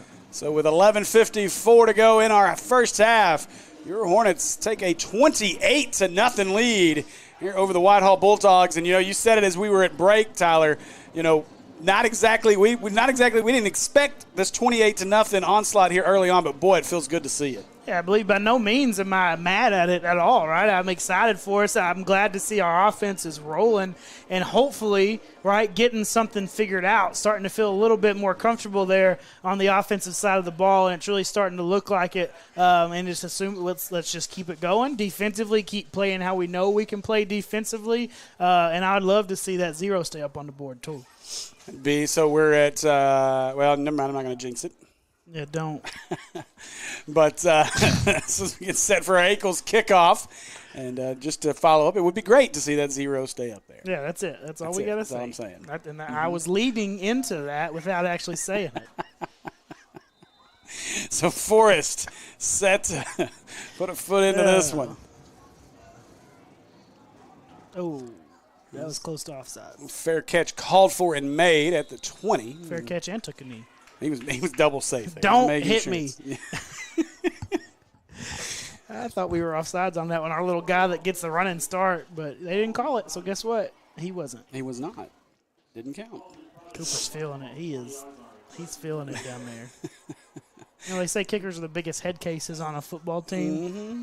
I don't think we got to worry. I think he's fine. So the Whitehall offense back out there. It is good to see. I like to see Forrest show that emotion a little bit down there. I mean, this is a kid that, like you said, he stepped away, looked to do some other things, and then saw the need, came out here, and he's worked hard. I mean, watching him work in the indoor, so it's fun to see him have success out there. Golden gets the snap. They'll hand it away up the middle. Got some room to run out across the 25. He'll be pulled down, maybe about 8 on the play, and it'll bring up a 2nd down and 2. This is the first time I've kind of seen the size, so that's a big running back, number 2. Let's see where they got him listed at. They got him, Kylan Davis at 5'8", but 220. So in a 5'8" package, 220s, it's pretty thick. And it's crazy. They got so much length out here on the edge with 12, 11, 10. I mean, they've tried to get them the ball a little bit. They've not really tested anybody over the top yet. Golden wants to throw over the middle. Got his man. That's going to be caught. Enough for an Acre Pharmacy first down. That's one where he's right there in good coverage. But, again, talking about that length, there's no possible way that he can reach through those arms and get that ball out just with how long 10's arms are. Yeah, it's Chris Joe, 6'3", another good-sized young man down there on the field for Whitehall. And, I know Coach Patton from way back in the day when he was a head coach at Bryant High School. And Patton, this is a program that he's got a chance to really do some special things with down the road if they'll buy in. Now Golden kept it, going left, got his man, put a little much on it, and incomplete. Yeah, and he had to do that. They were trying to throw the bubble early, but Tyree, he comes up, and if he let goes of it as soon as he wants to, that's a pick 6, and we're up, and we've got another 6 on the board. But he sees him coming, and he holds it, and then it was a good adjustment by the receiver there to kind of get upfield and get out of that window to make a chance for him to catch it, just not able to come down with it. Not a lot of red jerseys between him and the end zones as he makes that catch, if he can get around the corner there. So Instead, it'll be 2nd down and 10 as Golden drops. Golden looking over the middle and caught, brought down as Gabriel makes the tackle. Palmer and Williams were there, got through their hands as Jacoby Edwards makes the catch. I think Jacoby's hands were just in front of Palmer's because he was right there coming to try and break it up or go for the pick is what he really had his eyes set on and just wasn't able to do it. Really good big body catch right there by Edwards. I think you said Edwards, right? Yeah. Jacoby Edwards is 6'4", 170. Go back to your point on length and size. I got a lot of it. Let me see, 10, 11, and 12. So 1st and 10 after the Acre Pharmacy first down. They'll move Davis to the right of Golden. They'll hand it away to Davis. He's got room to the left side. Davis tripped up as he gets to midfield. It'll be a 5-yard gain, 2nd down and 5. Yeah, 6'3", 6'2", 6'4", 10, 11, and 12. You got some length out there at wide receiver. You look, Joe's a senior. McIntyre is a sophomore, and Edwards is a senior. So one will still be there. Patton got 1 year to try to get something out of that. 2nd and 5. Golden looking left, throwing, threw it too high. It'll be 3rd down. That's one that you almost had a chance of being picked. You throw it that high. If McFadden would have been a couple steps closer in coverage to start the play, he might have a chance at that one. But it might have been too high for anybody, too. That was another one of those that kind of comes out of his hand a little funny and gets some rise to it. Just I'm no quarterback coach, but there seems to be something mechanically right there that's causing that. Now they'll motion McIntyre. Look at him. Instead, want to throw it up over the middle. Intercepted. That one's picked off at the 40. Jay Will across the 40, 30, and going to be drugged down at the 28-yard line. Make it the 27. Another takeaway by your Hornets. You can only run those short little intermediate curls so many times before smart defenders kind of figure out, hey, if I get underneath that route, there's a good chance I'm going to get to pick one off. And JG almost had one earlier right after we talked about it, and Jay Will does the same thing. He just, he can catch it. Like I told you, JG's hands are a little iffy sometimes. And, boy, looking at the replay, Jay Will kind of baited him into it. That's a great play by Jay Will from the linebacker spot as he played that absolutely perfect. Knew exactly what was coming, to your point on that play. That's all. That's what they've ran. They've ran intermediate curl, intermediate curl, intermediate curl. They've ran it back to back multiple times. They're going to figure it out at some point. Got to change it up a little bit. Now after the pick, you figure they might decide on something else. See how they take a shot here as Warrior gets the snap. And he'll keep it, throw it. Oh, nearly intercepted. That one's knocked down by 17. I don't know who he was throwing it to, though. I don't either. Looks like Warrior Benson and Crosby were both blocking, so I don't know. That thing would have fell to the ground either way. I think so. So that was the RPO. They just didn't realize the pass part of it. So Jackson will enter for Ransom. Hansel and Gretel. The band's looking for Hansel and Gretel. I don't see Hansel, Gretel. So 9:02 left in our first half. Warrior with 4 wide receivers to work with in the set. Gets the snap, fake the handoff, and that one's knocked down again. This big 77 got a paw on it. That one was knocked down right at the line. It was linebacker last play. This time it's a guy in his face, defensive lineman, and that one would have been tough to fit in. We've tried to hit that window a few times all year, and we've not been too great at hitting that little quick slant through the middle of the defense.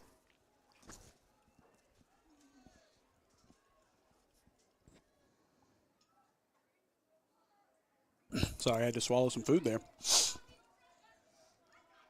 Probably shouldn't leave this food in front of me. Forte just kind of he accidentally kicks the ball and he threw his hands up. I didn't mean to. So 3rd down and 10. And they didn't reset. Once he kicked it, they asked for a reset to the play clock, and it never happened. I need to one more time, 25. We need the 25, not the 40. Shook's exhausted. Him and his, from media days this week. It's been a long week since Tuesday. They can't get the board right. Now they snap it. Warrior looking right, throwing over the middle. That one's tipped. Oh, boy. Nearly intercepted. Ball was up for a long time. It falls harmlessly to the turf, and it'll bring up a 4th down. 3 for 3 on tip balls this possession. So not great. Now, I will say, 3rd and 10, I wouldn't have minded to see a run there to make it 4th and manageable, because from this distance we're not going to kick a field goal, and we know from this close you're not going to punt it, right? So I wouldn't have mind to hand the ball off once, see if you can get 4 or 5 yards at least to make it 4th and manageable, but now you're at a 4th and 10, which obviously a little bit more difficult to pick up. I'm probably going to burn a timeout here. 5 on the play clock. Still counting. They're going to try to snap it quick. They'll motion a man out. They do get it off. Warrior trying to set up the screen. Got his man in a lot of mess. Got to break some tackles, and he's going to be close. He fell forward now. Really close. Let's see where they spotted. He's right at the sticks. This mark on this side's the 18. It might be short. Where the ref's standing, it looks like they're just short. He needed the 17. I think he's been about a half yard shy of the first down, and he is, almost a full yard, actually. So it'll be a turnover on downs. It'll be Whitehall football with 8:41 left in the first half. Would have been nice to have a few yards on the rush on 3rd down right there. If I'm, just bringing that back up. But a good effort nonetheless by the entire offense right there. And JG, I think he's got a better shot. The timing was a little off on that. As he catches it, he's running into it seems like your right tackle right there, so slows him up a little bit and also slows the tackle up on getting out and blocking for him. So that was just a little messy right there. Had it been a little more crisp, I think he's got a really good shot at the first down. So the Whitehall offense back out as Golden fakes it to Davis. He wants to throw over the middle, and receiver was not. There's a lot of red jerseys in the area. There were 5 Hornets and one Bulldog right there. Much better chance for us to get hands on that one. Kind of surprised we didn't. Yeah, well, it was really where nobody could catch it. It was not exactly a great play. It's thrown into the abyss. So 8:35 here in the half. 28-0. Hornets lead. Whitehall stopped the Hornets on a 4th down play as they try to get back into this game down 28-0. Shift the inside of the defensive line as Golden gets it, looks to throw. Ball is tipped, bobbled. And I think they were actually trying to set up a lateral. And you can see Davis is frustrated. They wanted the lateral, and the receiver bobbled it instead of pitching it. That might have been 6 if it worked. Well, that's why he bobbled it. He bobbled it because he was about to pitch it out. Now, let me give McFadden credit. I think McFadden might have seen him coming. He was pointing at him there late. Obviously that was after the fact, but hopefully he was aware of what was coming on. But they ran that running back out like he was going to run a wheel at the snap. They were going hook and ladder it. Now Golden, again, right in that seam. This one's a great catch at the 30. We got a PI roofing penalty. It's probably going to be DPI on the play as well. Yeah, I mean that was a box out if you've ever seen one, and typically you're not going to call a pass interference on a box out, but that's what it was, and that's really how you teach your big receivers to play it. Whitehat's pointing the other way. He did point the other way. But Whitehall was clapping like it was on us, and we're backing up. And there's going to be pass interference on the defense. We got roughing the passer with 2 PI roofing penalties. They do take that one, of course. And so 15 added on to the end of the play. Now, that was ran exactly how you coach a big body receiver to run it.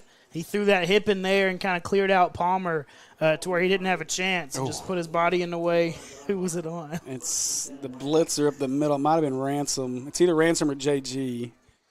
You have white sleeves on. It's JG. And it's really not a bad hit. He kind of pulled up, but he did get him high, it looks like. So it'll be first down after the PI roofing penalty. They go to Davis. Davis up the middle, broke the first tackle, but it's stacked up at midfield. That Powell's still going, though. Powell falls forward. They got a first down. He's still going. Inside the 40. And, boy, they're letting them play for a while out there before blowing whistles tonight. That's one we're mopping. He's not going to be too happy about it because he had a few Hornets standing there watching that Powell move. I mean, it's not, you're not there to be a spectator. You're there to go add yourself in there and don't give him those extra. I mean, he got an extra 8 yards or so there just moving the Powell. Yeah, they had him stuffed or shut down and at the midfield initially, then the 45. They just kept going. So, an Acre Pharmacy first down as they get in across midfield.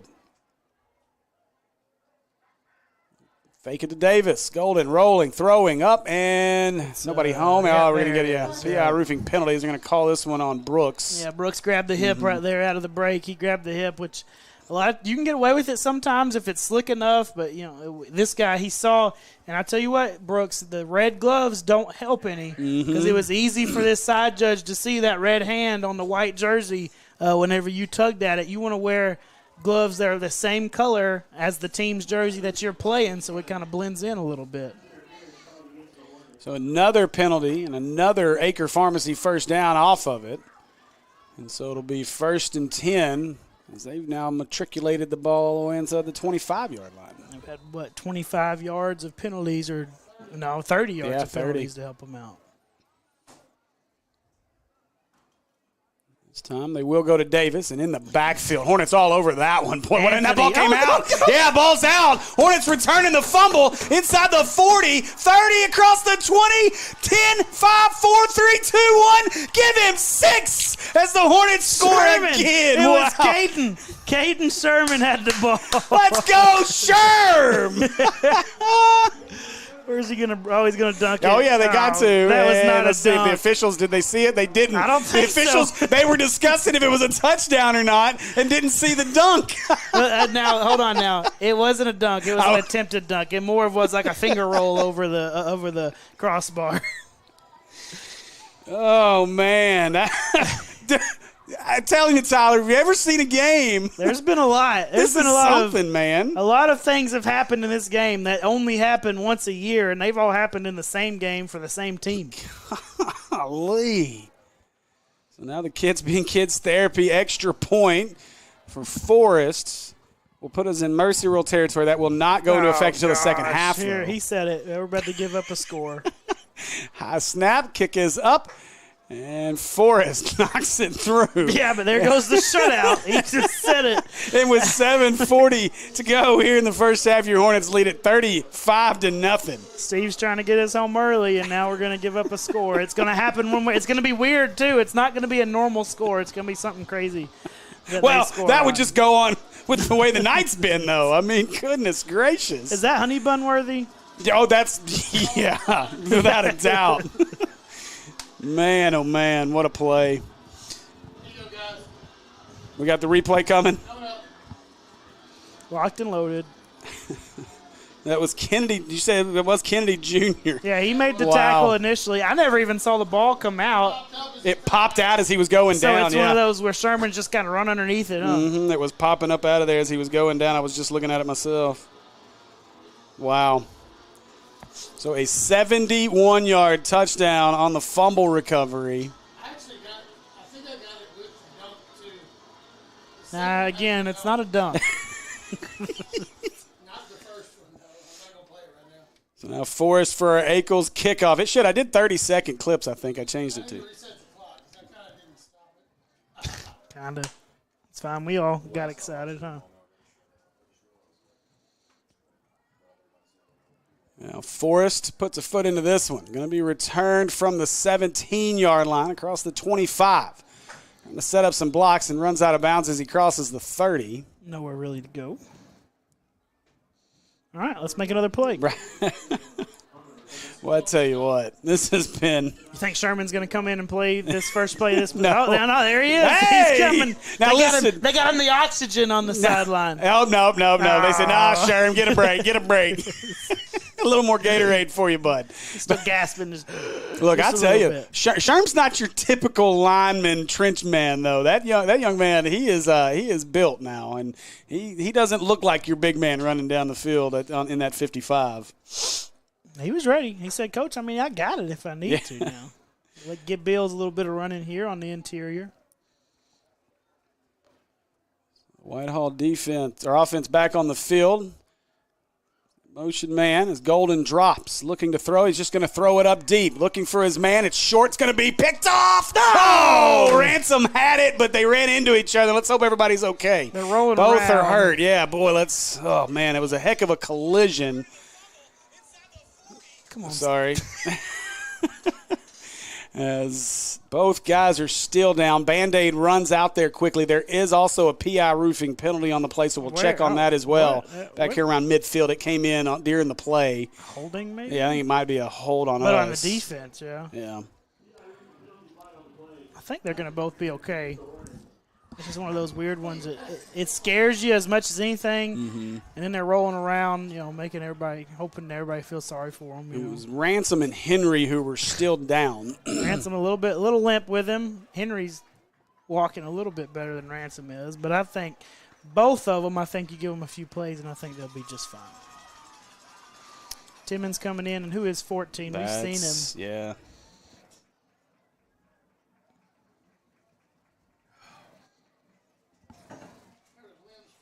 So 14 is us, Tucker Gurney. Gurney. So Gurney. He played some receiver last week, too. Yeah. So Golden the offense after the penalty, get an Acre Pharmacy first down. They'll fake the handoff, throwing the ball over the middle caught.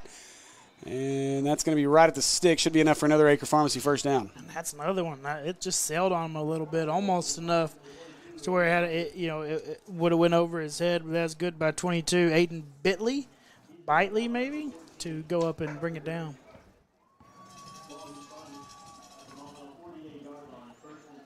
Henry's back out there, so that was quick. Let's see. Tari looks like he's getting his ankle checked out. May get a little tape job on it. Ankle or knee, I can't tell, but either way, that left leg. Golden fakes this one, throws left. This one tipped in the air. Couldn't quite run underneath. That was Timmons trying to get to it. McFadden gets his hand on it, pops it up, almost had a little tip drill there. Really close to getting another one picked off. Well, I tell you, Tyler, this team is they're all over the field right now. This is, I said it earlier, a little more effort in this game than I think we've seen out of these guys. There's definitely some energy. Mm-hmm.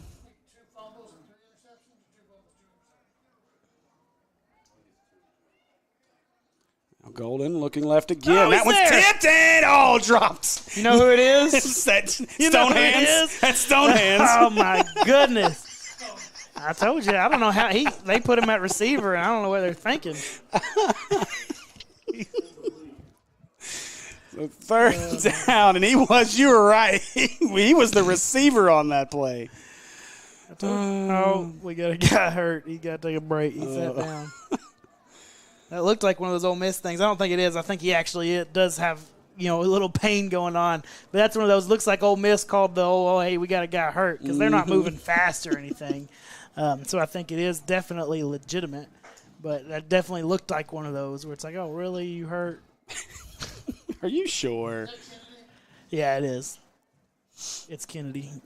Kennedy just wanted to sit and chill for a few extra minutes after the strip and fumble. Somebody throw a couple balls to JG, see if he can catch them. They are looking at the lower leg area here for Kennedy, so we'll await and see if he's able to get up under his own power. Wonder why, our coaches came out to talk, and their side judges shooing them off, but they're like, well, Whitehall's coaches are in a huddle down there. I don't understand why they can talk to them in a huddle, but we can't. Maybe it's because they're outside of the numbers, so if you have your players come outside of the numbers, then you can talk to them. I guess. Maybe that's the loophole here. I don't know, because last week, we got to see we got to watch Jacksonville basically just coach on the field the whole night. You're right. So. That's one of those big things that gets coaches frustrated is you want consistency on each side of the field. And right there it was obviously inconsistent from both sides, so that's going to get a guy mad. Now, the score probably helps a little bit that it's 35-0, so you don't get as frustrated about it. But Maupin's definitely asking him about it. So 6:39 here left in our first half. It's 3rd and 10. Kennedy did make his way off the field under his own power. Throwing left, got his man that's caught, retreated away from the first down. He was close to it at the catch, but now instead going to end up about 2 yards shy. So now you got a 4th down. You got to get past those sticks, guys. You're trying to make multiple guys miss to score a touchdown whenever you just need to get 2 more yards to get a first down.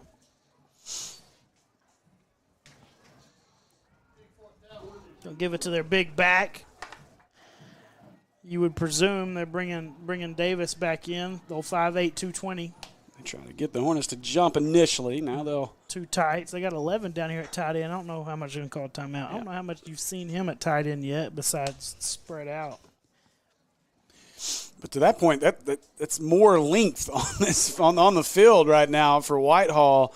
And, and again, I mentioned it a couple times, we go back to basketball media days, the Whitehall coaching staff may want to come over and take a look at the football team and see if they can get some of this length on the basketball side. They got some dudes that at least look like they could be ball players. Now, they might not know how to dribble for nothing, and that's going to make it a lot more difficult. But they could at least pull down a rebound or two, you would think. You would think, but not every sport's for every guy. And I think about that when I think about a young man by the name of Jace Tillman, who's now here at Maumelle on the basketball team. And the first thing I ever thought about when I walked up to him and looked at him, I said, that's a middle linebacker. Like, he looks like a middle linebacker. And I said, Jace, I'm shocked that Maupin hasn't come over here and pulled you to the football team. He said, oh, no, he's tried. I don't play football. I'm not a football player.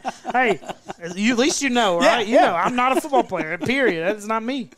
Excited to see Jace on the floor this year. We got to see him at Media Days as well with Mark Kalen Rochelle. And so, that team's going to be so much fun. And if he can tell Maupin that the first time he coached, I'm not a football player, Maupin's like, all right, then I won't waste my time. You sound pretty set on that. Not talking you into it. All right, so 4th down and about 2 here. Golden hands it away to Davis. Davis is stacked up in the backfield. They're going to drop him and dump him. Are we offsides or they have illegal formation? That's so far back, though.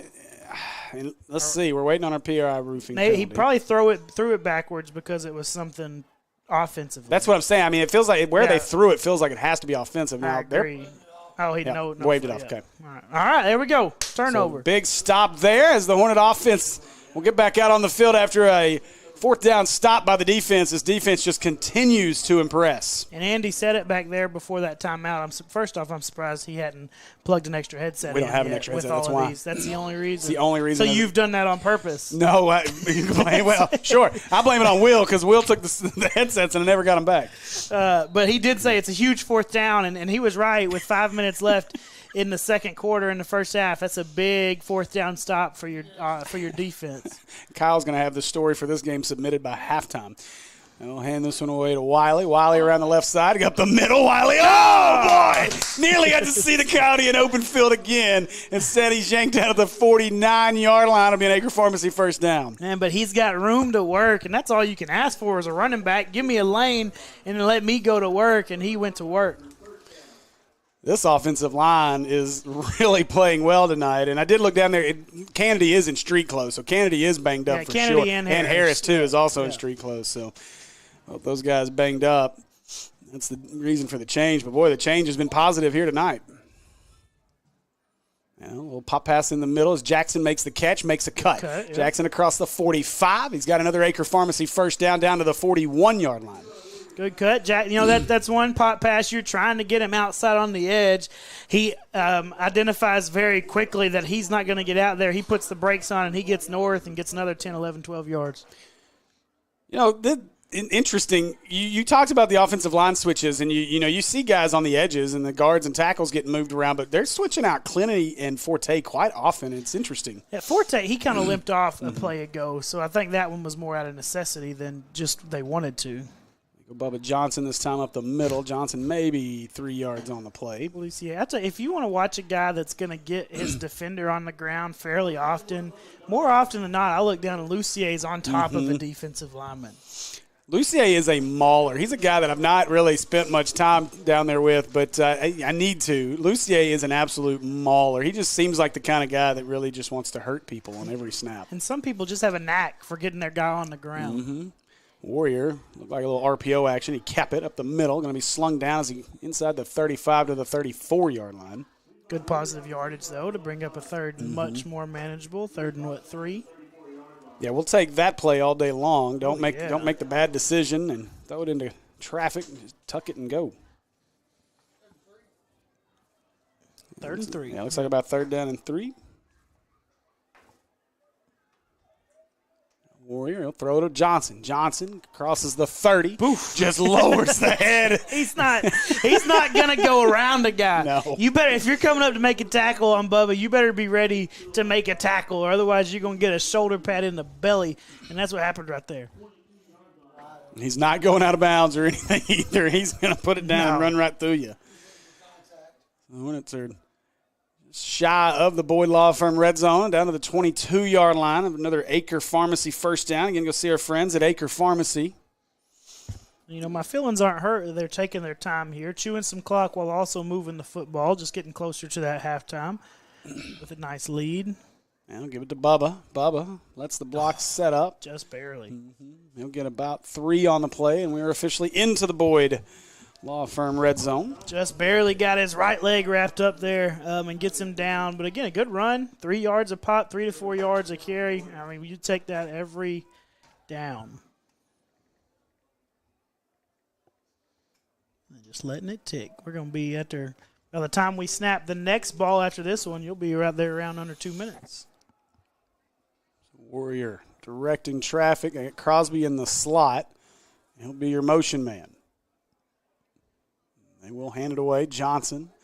That's 24. Nathan Thomas, sorry. Yeah. Thomas Jr., right? Yeah. Yep.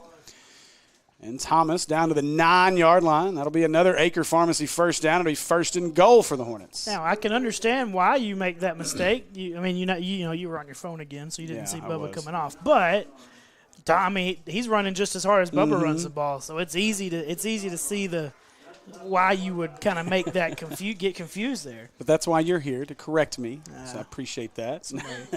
Somebody has to.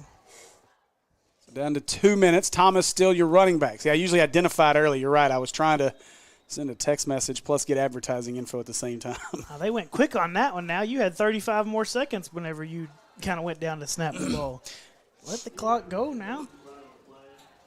Reminder to go see our friend Chris Boyd. Give him a call, 501-554-5744 for all your estate planning and trust needs as well as new business needs. Warrior to Thomas. Thomas left side, pushing through a man, and give him 6 as Thomas gets in the end zone for the touchdown. Hey, you can give Sherman a half touchdown there. He's already got one on his own, right? But you can give him a half touchdown. He comes and he lays the shoulder to push Thomas into the end zone right there. I tell you what, a couple weeks ago, Darius over on the Mills Network hit me up, and he was like, or actually I take that back. I'll finish the story here after Kids Being Kids Therapy. Extra point. I want to step on our guy Cooper Forrest and the beautiful things he's doing. Beautiful.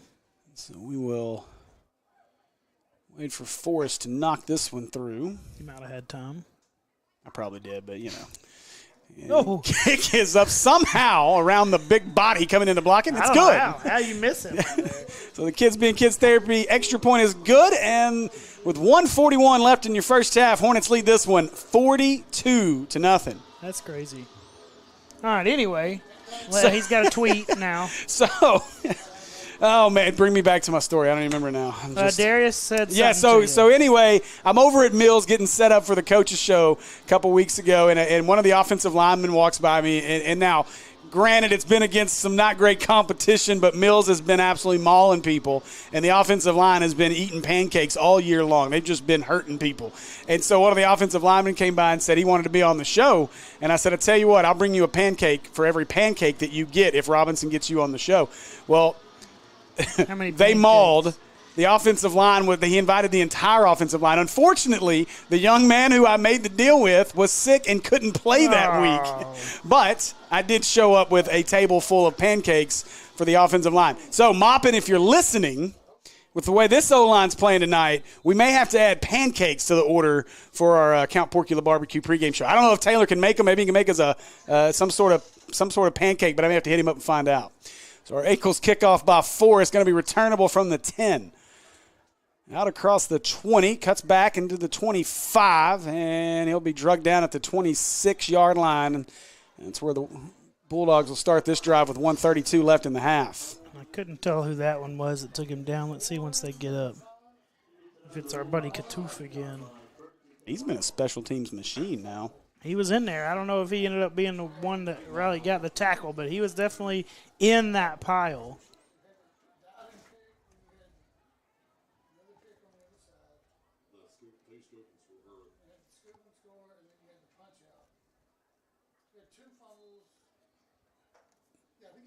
You had the diving interception over here. Did you get that?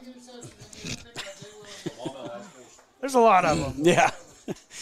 So Golden gets it. Looks to throw again. He's going to go deep. Throws it up. They got a man back there as McFadden jumped a hair early, but it falls to the turf innocently, and that'll bring up a 2nd down and 10, and we may have an injured Bulldog here on the play. Yeah, he fell down weird. It kind of looked like his knee got kind of stuck underneath him as he fell down. So wasn't a great landing for him. And that's Edwards, one of the big receivers. But McFadden had good coverage, and he, like you said, he just jumped a little too soon. Had he not jumped too soon, I mean, there's a chance he comes down with that pick. They might be spending a little bit of time with him based off how he fell down. Yeah, this I'm looking back. I don't know. That doesn't look good, though. The way he drug that back leg. It didn't look good watching it live. No. So we'll wait, and we'll just hope Edwards is able to get up and walk off under his own power. Now Coach Patton makes his way out there. They're messing with that left knee.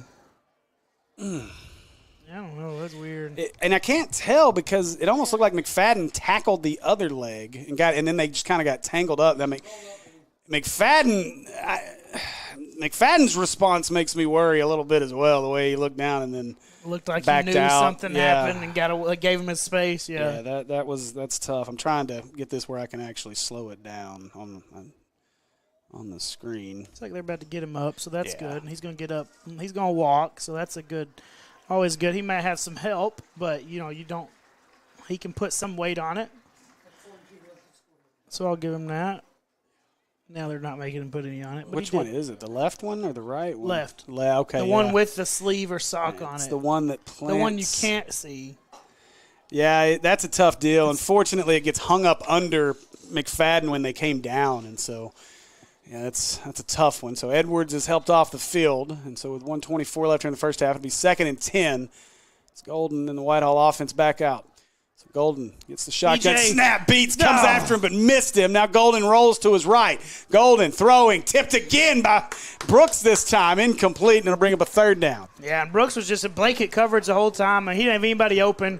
BJ does good getting there. He just got to make sure he stays on the other shoulder so the guy can't get outside of him. That's just a pass rushing rule. You're the edge guy. You can't let him get outside of you. You have to make him step back up. So it's just kind of the shoulder that you're aiming at on that, but he at least gets him out of the pocket, gets him off of his spot, makes him have to find somebody, and Brooks in great coverage on 80 right there. So I posted the Sherman touchdown and I said a big man touchdown. And big man, hey, yeah, he's gonna make it. He's going viral, baby. Big man scores on Twitter picked it up, and they've retweeted it. So did it have the celebration in it too? I think so. Yeah, I think I got all the way to the attempted dunk. Now Golden, there was a hole. They didn't call it. Golden wants to throw deep. Looking out there. Henry runs under it like a punt return for the interception. And another takeaway for the Hornet defense. Listen, so what are we at? I know they're trying to calculate turnovers up here. Where are we at right now? It's 5 turnovers. Five total, yeah. And 4 dropped ones. Yeah, we could have had more. Gabriel and his stone hands have cost us at least 2. Wow. Oh, he's going to, whenever I go down on the field next week, he's not going to be very happy with me, is he? No, probably not. You might hear from it. Coach, man. Look, I tell you what, if Moppin tells me that he's coming to our pregame show recording this week, I'm making you come. I don't know that Moppin will let him after 2 drop picks. But he technically could be there for last week since we didn't get him. Okay, he had a huge game against Jacksonville, so he may be there for that. So 1:03 left in the half. Hornets can add to their lead. Warrior kept it up the middle across the 40, still going across the 45 and dragging Bulldogs all the way out to the midfield. Another Acre Pharmacy first down for the Hornets. Looks like they're going to try and go fast. They're going to try. They're calling a quick play. They're going to try. 50 seconds left. Why not go see if you can put another one on the board or get in field goal range, let Cooper get one. Yeah, this is a moment, if nothing else, to try to get in that edge range for Cooper and let him take a shot at one. No, we're going to pull Hampton off the field. Equipment, I don't know what it is. His knees are showing, maybe. No, his gloves or his wristband or something. He got some sort of wristband. I don't know. There's been something they've been keyed on, and the thing about it is Nope, get the first down. What a play as he's inside the 40. Another Acre Pharmacy first down with 26. They got to stop the clock. Stop the clock. What are we doing? It's at 26. It should be at 26. Should be at 26. The other thing was when they were switching that out, they didn't really like hold up play when they were making them moves, change out. I don't know, it was interesting. Either way, 22 seconds left in the half as the Hornets will burn their second time out of the half. Yeah, it looks like they're 26. They're trying to get them to put – that's where it was at. Yeah. But you were saying get out of bounds, and he did get the first down, yes, but I kind of agree with you. I feel like he used up about 8 extra seconds making guys miss left and right there. He got the first down. He got positive yards, but just situationally, you'll trade those 3 extra yards for 8 seconds or so that it took to kind of make that move. 26. If they were on our level, I'd go tell them, but they're not. I'll just text Shook.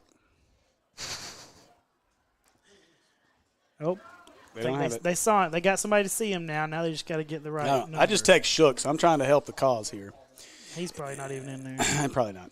And I tell you, some people may say, well, why are you worried about getting out of bounds up 42-0 before the half? But it's a coaching point at this point. This could be a game against Robinson or even Searcy next week when you're going into the half. You got a 2-for-1 opportunity. And that's an opportunity you want to get out of bounds. A coaching situation here where you can make sure guys understand situation and time and get out of bounds and stop the clock and save the timeout that you've had to burn here. Man, this could be the end of the game next week. Yeah, you're absolutely. down by 2 and you're trying to get into field goal range to win the game, or you're down by 3 to tie it, send it to overtime. You use these opportunities because they don't come by very often. Yeah, and as it looks right now, you're going to have running clock the entire second half. Warrior took a hit on the throw, got his man, it's bobbled and drops. Oh, man. Had him in the end zone, went for the one-handed grab. Ball falls incomplete, and it'll bring up second down and 10. I'm wondering why. Why do you do that one hand? I'll give him credit. I think what might have happened there is he doesn't find it until late, because that's a hard ball to find over the shoulder like that. I feel like he finds it late, and he only can get that one hand out there to get something on it. So I went back and looked at the replay. It hit 2 hands. Did it? Unfortunately, the left hand failed him. It bounced off. The right hand. So then he had to try and do it. Warrior pressure screen, got his man caught. Looking to get around a man at the 40, breaks an ankle tackle inside the 35-yard line. He's going to be shy of a first down. You got to burn your last time out here. And so with 12 seconds left in the half, it'll be a third down. It's up 42-0. And you talk about a dime. Levi put that exactly where it had to be. And that's just tough. And Warrior Benson is upset. I think that's who it was upset with himself that he didn't bring that one in.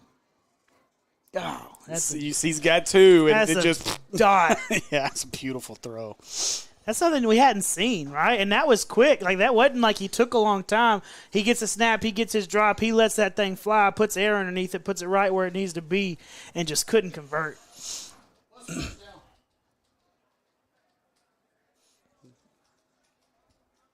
It's not first down. It's third down. It's 3rd and 7. Yeah, they're struggling with the scoreboard again. Must be Hall.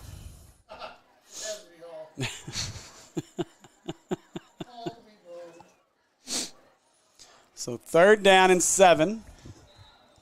This Warrior. I think that's Bubba Johnson next to him. Warrior drops. Going to step up through the pressure. Warrior makes another man miss. He's going to get the first down and get out of bounds. Great job by Levi with 2 seconds on the clock. And they're going to get a shot to put Cooper Forrest out there. It's a long one. This is going to be quite a kick it's a long for Cooper one. Forrest. 35-42. They're going to put it down at the 25. Yep. So, yeah, 42. At 17, yep. Yeah. So they'll put this one down as Warrior puts a knee down on the 32-yard line. Let's see it, Cooper. So Cooper Forrest with the kids being kids field goal. You could have got yourself 5 yards right there. He ran through the offense. They did. You're right. He got it. They got it. The PI roofing penalty. Another mistake by Whitehall. I wanted to see him cooking for he said to decline it. He said, Coach, I got it. Tell me she got that. That was beautiful. He said, to decline it. Coach Mop wasn't looking. Hey, Somebody tell him. Don't put the graphic up. No, I don't want it blocking it. It's there's too long of a kick and too much to happen there. Well, you can talk about it. You can talk about it. The kids being kids therapy extra or field goal. Now from 20 or from 37. Kick is up. Good boot. Kick is gone. And he just missed it wide left. Oh, Forrest had enough to. He made it from 42. Unfortunately, a little wide to the left. And that'll do it for our first half of play. Boy, the Hornets dominant in the first half. We'll go to half up 42-0 over the Whitehall Bulldogs. We'll be back with our Ankles halftime here in just a minute.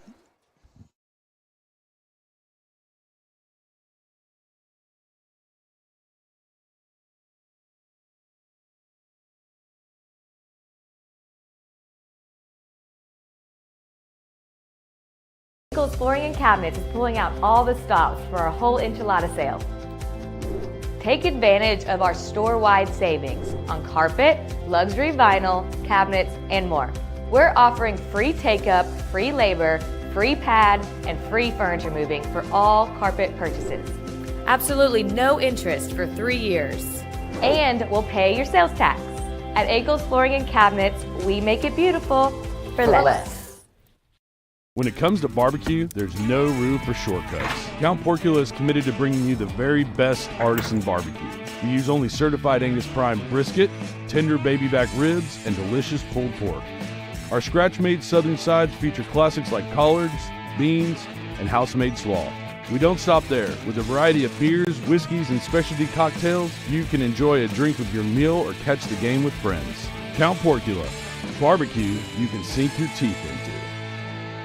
Looking to upgrade your space with quality American-made products? Look no further than Eagles Flooring and Cabinets. It's our Made in the USA sale where you can save big with up to 50% off store-wide. But that's not all. Enjoy no interest for 36 months. We'll even pay your sales tax. Don't forget to ask about cashback options when you add installation to your purchase. At Eagles Flooring and Cabinets, where we make it beautiful for less. Dreaming of a perfect smile? At Ashcraft Orthodontics, we are making smiles, changing lives. Our expert team offers state-of-the-art braces and clear aligners tailored just for you. From your first visit to your stunning new smile, we're with you every step of the way. Visit Ashcraft Orthodontics in Little Rock today and start your journey to a brighter, healthier smile. Book your consultation now and smile with confidence. My name is Brandon Aker. I'm the owner and pharmacist here at Aker Family Pharmacy in Maumelle. So here in our pharmacy, we like to focus on a hyper-personalized relationship with our patients, and that continues into our service sets. So we offer free delivery, curbside vaccinations, as well as custom compounded medications, including extended hours as well. I think you don't know the level of intimacy that you're going to get with your patients until you really get in it, and I can't imagine doing anything else.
right, what I'm going to do is I'm going to send Martin over to the back.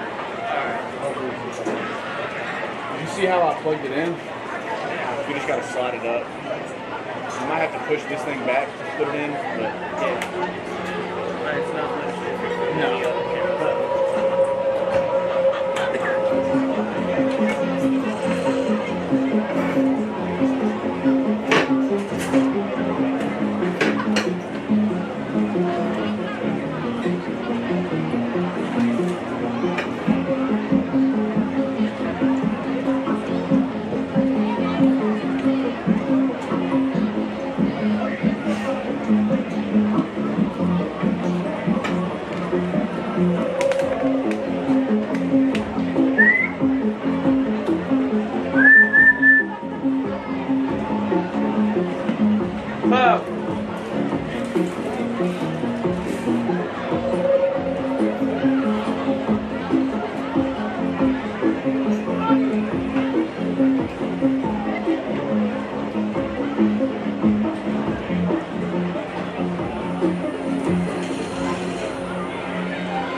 Ladies and gentlemen, the Whitehall Marching Band.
Ladies and gentlemen, please welcome to the field the award-winning Maumelle High School Marching Band.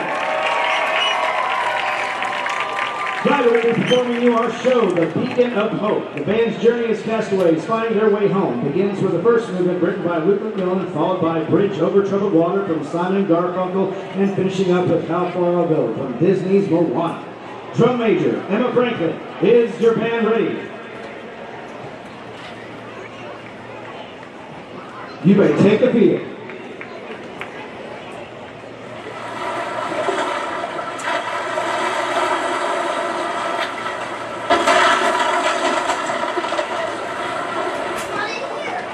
Where are we? I'm not sure. Is everyone okay? We are, but look at our boat. What do we do now? I don't know. But one thing is for sure. We have to find our way home.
Day 17 adrift.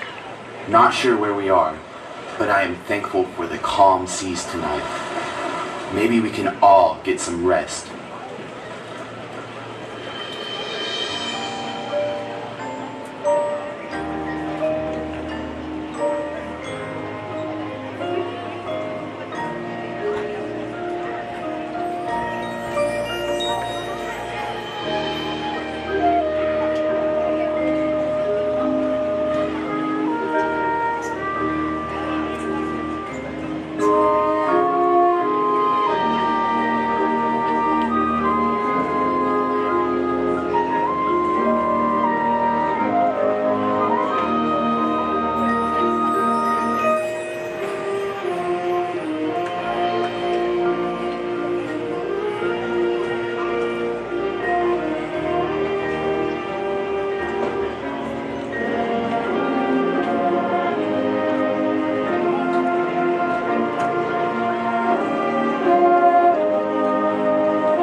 back, folks, as our band finishes up performing, and these halftimes get longer and longer, it seems like, each and every week. But all right, we're just about ready. They've reset the clock. We're at 2.5 minutes before the second half gets underway, and appreciate you guys joining us for Akel's halftime show. Give me a chance to eat my food. But we're going to go over some stats for you real quick as Andy gets our stats graphic up, and we are excited to kind of, again, I said I was trying some new things tonight. And, I got chastised by Will this week when I was at media days. I was sitting over in the back and prepping on the computer and getting all this stuff put in. And Nick was there, so I went and got some links from Nick for pictures. And Will comes over and goes, "You're doing that for every school, right?" I was like, "Eventually." I was like, I'm testing it for us. I was like, I'm testing it at Maumelle first.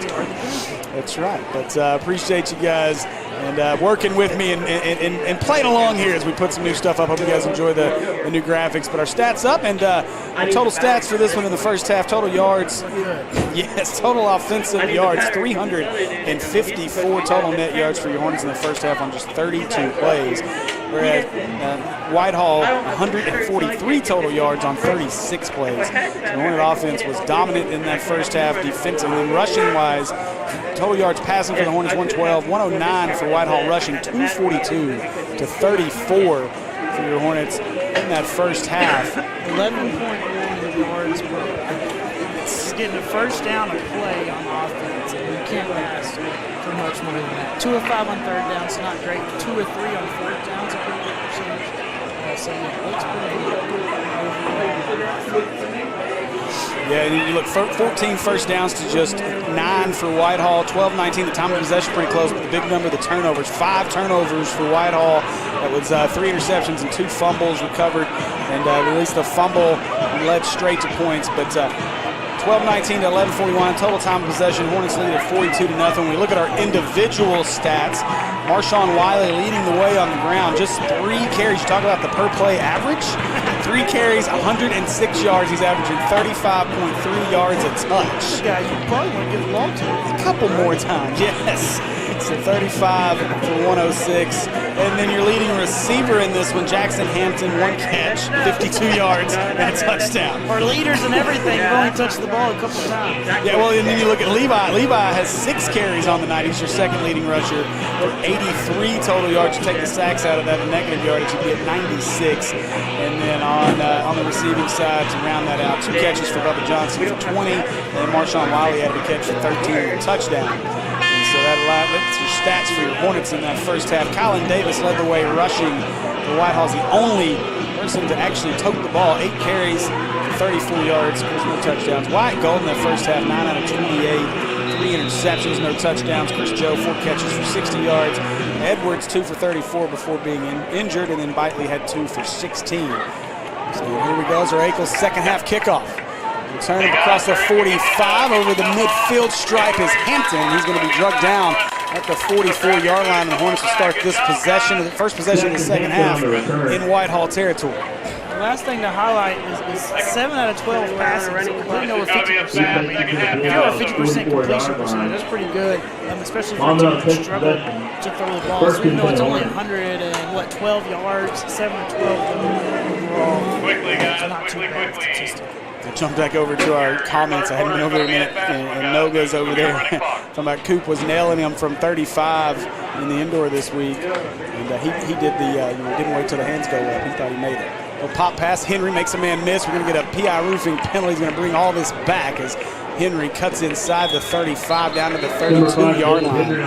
This one's coming back. Whitehall was able to get in there quick. JG just doing everything he can to not let him get in there, and grabs him or blocks him in the back, hold him something to back it up. All right, guys. So, yes, quickly get your jackets and stuff off. Go get you something to eat. This is going to be a fast third quarter. That's right. Good job, guys. In effect. So these 2 quarters are going to move a little bit quicker than we are used to.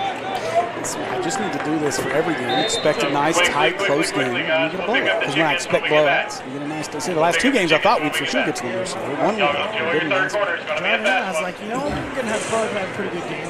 Be some fun to watch, which it has been extremely fun, just a little bit different than expected. Absolutely. So look at that after this play. Warrior gets the snap. Takes the handoff, throws it into the slot. Crosby makes a catch, and keep going. This time they hold on. I think they learned they had some conversations, I think, in the locker room. Coach Patton and the Bulldog team. Takes the ball to the Maumelle 49-yard line. Second down. Levi let that thing go, and it was flying. Good catch there. Not a ton of yardage. Didn't get much back from the penalty, but still a good ball with some heat on it. Wiley in the backfield this time next to Warrior. See how far. This may be the only possession we'll get to see most of the starters in the second half. Warrior drops, though, and over the middle. Got Gabriel, the stone hands. Hold on to this one. Inside the 40, down to the 36-yard line. And that'll bring up number 20. He's a third down, right? We got 33. So, really good ball there. Really good catch to get a lot of that yardage back. JG made up for the whole practice, and he made up for the dropped picks. That was not enough for that, but it did make up for the hold on the first play. Stoppage here is whoever's running our scoreboard, though, has given up. Yeah, I mean, they called it. The ref, he asked for it to be stopped. I don't know why. Give it to Wiley. Look at the speed as Wiley gets the Acre Pharmacy first down inside the 30. But look, they didn't reset the timeouts. The down and distance not been reset. We're still in the second quarter. At least the ball's on the 0. At least it's not the 88-yard line or the 54. Oh, I love you guys. I love you. I'm ready for basketball season because y'all are much better at that than you are scoreboards. That was Wiley's shortest run of the game. Yeah, it was. It's going to bring his average down. Still a first down. Fakes the handoff, wants Crosby, makes the catch at the 31, cuts across the field, across the 20, breaks a tackle, it's a face mask, down inside the 10 to the 7-yard line, another Acre Pharmacy first down, and now Crosby's going to get hit for a 15-yarder, P.I. Roofing penalty flag on the play. Down into the Boyd Law Firm red zone for the moment. Second penalty, we'll back this one up. I'm going to guess with it being post play, you're going to assess the face mask. So you get half the distance to the goal and you back it up 15. So the Hornets definitely get the worst end of it. So personal foul, face mask. Personal foul. Fine. Face mask is the call. Oh, so they got Whitehall on the personal foul. Wow. So Crosby didn't get called. We missed, I guess, maybe the shove on the ground before that. I'm surprised you didn't get both. Yeah. Now, I guess it wasn't a very hard push, but he did push him right into the ref after the play, and that's when the flag he said it out. to the ref. So, I mean, from what we could see, it looked like it. So that's why. And that's when something got said, and you saw when he pushed, the Whitehall player did turn and kind of throw his arms out, but it wasn't harmless unless he said some magic word you're not supposed to. Fakes it, wants to throw, wants the touchdown pass, puts it up and incomplete, and it probably could have been called for a little OP out of it. I don't know that he really pushed. I think he just kind of fell down. I don't know that you didn't see any extension from Hampton. So you see that extension that's typically when you get the flag. There wasn't really any. It just kind of got tied up and he fell down.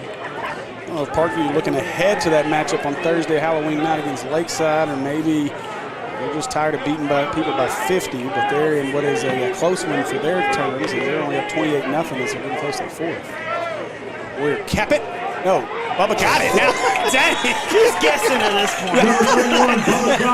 Warrior faked that. The way he ran it, I thought for sure he had it. It said it's a Bubba Johnson touchdown.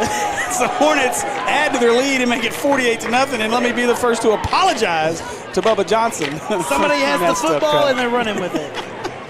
Is Tripp going to wear his costume? Yeah, I think so. Lurch, yep. I may be there. It depends on the camera, the in-booth camera, right? I may be there just to film it.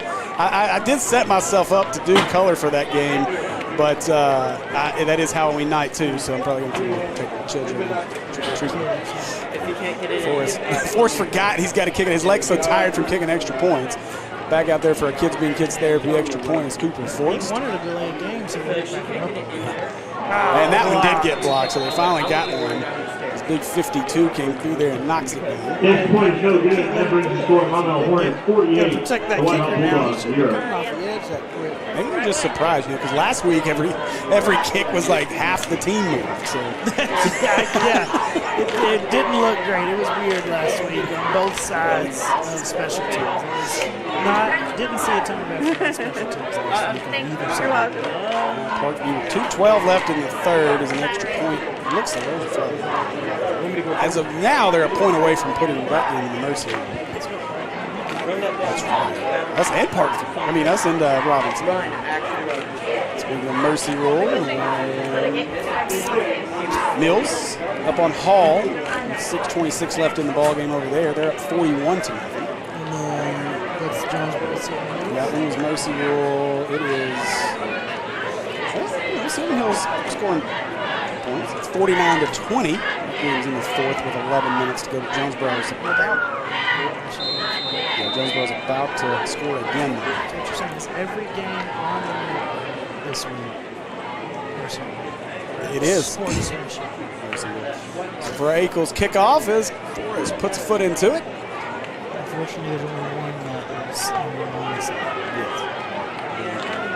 This one across the 25 and going to be drugged down. I think the Hornet, did he come out with the football? I don't think so. He was trying, but I don't think he ended up with it. He tried. I think that was For 7, Xavier Wallace on the return. There was multiple people. He brought down by a swarm of Hornets. Comment section getting Ball we placed at the 26-yard line. Jonesboro has scored again to make it 56. First and 10 Bulldogs. I tell you though, the surprising score of the night right now is up in BB on senior night. Jacksonville, now there's still a lot of ball game left, 4 minutes left in the third. BB did score, so it's 14-11 with 4 minutes to go in the third. So Whitehall, 48-0, clock running, 3:20 to go. Hand this one away, left side. Davis stacked up, cuts back across the field. He'll get maybe 3 out of the play. Number 2, Tyler Davis on the carry. Some numbers we hadn't seen. Hoping to finish He gets to the 32-yard line. Gain of 3 on the play. 2nd and 7. I think that was Jordan. Just a second. I forgot to say on Twitter. That's what I've seen. Still got some guys out there. Defensive back. 2:45 as they hurry to snap it. Golden looking over the middle, got the catch, and just shy of the 35. That'd be enough to make the first down. He's brought down by number 36. He tried to throw a shoulder in there. He kind of got Dan is 2 yards on the play. 3rd and 5 for him. They thought about getting him. He's kind of the one guy left that's part of your starting core defensively. Crosby's getting some run at corner now. Who we thought was starting at corner. That's what was reported to us. This roster.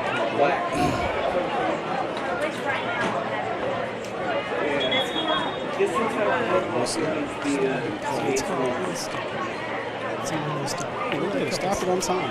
Timeout Whitehall. The question is how much is Andy paying attention? Please start calling your eyes. No, because he's already said he's not going to stop the clock the rest of the night. He's already said it. He's not paying attention. Yeah, you're right. 88 is Davian Jordan.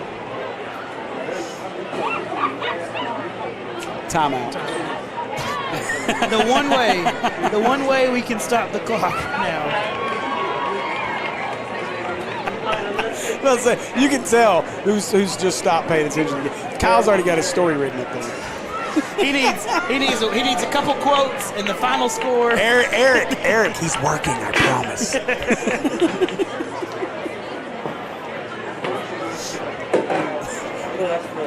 He's probably thinking about going down there and just talking to Coach Mott now, getting his quote. Might as well. Packing it up. I mean, I can get him on Bluetooth. He might answer. That would be fun. ESPN has in-game interviews too. We need to have this set up so in the event that he ever gets thrown out of a game again, we can call him while he's coming off the field. It's the year he jumped the fence to come running in during overtime of that game. That was so awesome. We were suspended for the second half of that next game, but we went to overtime, so we could come in during overtime. Was it the Whitehall game that year?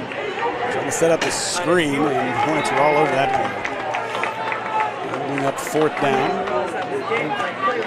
All 3 guys that were out with Wide Golden pass incomplete. Yeah, 4th down. 5-20 Jonesboro. He's down in Sherwood. I guess they didn't have to go on the run for the game. Just a short route there. Punt team is out there. Hornets are not going to put anybody back deep. Golden is in the punt. Kick away. So let's take a bulldog roll. Come on, Timmons wanted it. He sure thought about it. Whitehall He had an inkling of thought in his mind that it was a kickoff and it was a line. 20-yard line. Maumelle takes possession. First and 10 Hornets. Let's see. Depending on when they start this, we may not have to run a play before the end of the quarter. They're probably going to make it where they don't have to. They slowly go into 7. Yeah, they don't have to. They don't have to snap. Warriors still in at quarterback. Warriors going to be to I don't know if it's empty, so maybe not. They're not. There's no chance they're snapping. They're going to right? They're going to go deep one more time. Motion a guy in, something. Oh, they're going to get him off sides. Did they call? Yeah, they did. For some students to help out with camera work. That's the PI roofing penalty. There's the quarter. And that. No, they stopped the clock. Oh, no. Maybe they'll start it. Offside is called. Don't stop the clock. Maybe they just didn't. Yeah. And I usually am out on the field and we've had to get our main. They can't start it on a defensive. What's the deal? Why are we not running clock? Give it to Katouf. Katouf around the corner, across the 25, going to be taken down at the 28. You can start that one until we lost 2 yards on the play. Yeah, one at Thursday and then one back here. Oh, man. All right, so that'll do it for our 3rd quarter play. After 3, your Hornets lead this one 48-0. Join us for the 4th here on the Maumelle Sports Network, brought to you by Natural State Sports. Maumelle students at this time, please start calling your eyes. Maumelle students, please start calling your We're eyes. also looking for basketball season too. Hello? Hello, roofers are us. Hello, your ad says same-day leak repair. I called yesterday and nobody has been out. That was a typo in the ad. It was supposed to say someday roof repair. Who you think we are? PI Roofing? If you have a leaky roof, you need it fixed right away. Call your roof leak detectives at PI Roofing and get the leak stopped right away. We're ready at a moment's notice all year long. Call 501-687-6246 for same-day roof repair from PI Roofing.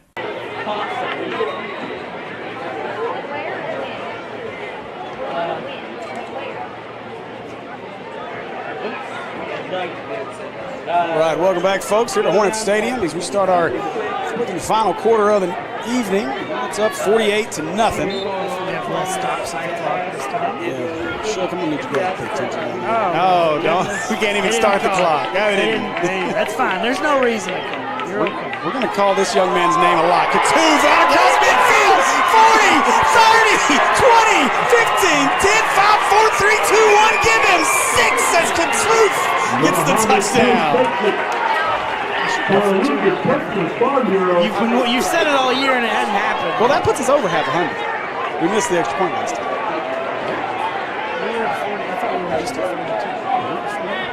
For a lead, it's first why would they put it up? Because I'm telling you, they quit. Waiting on. There it is.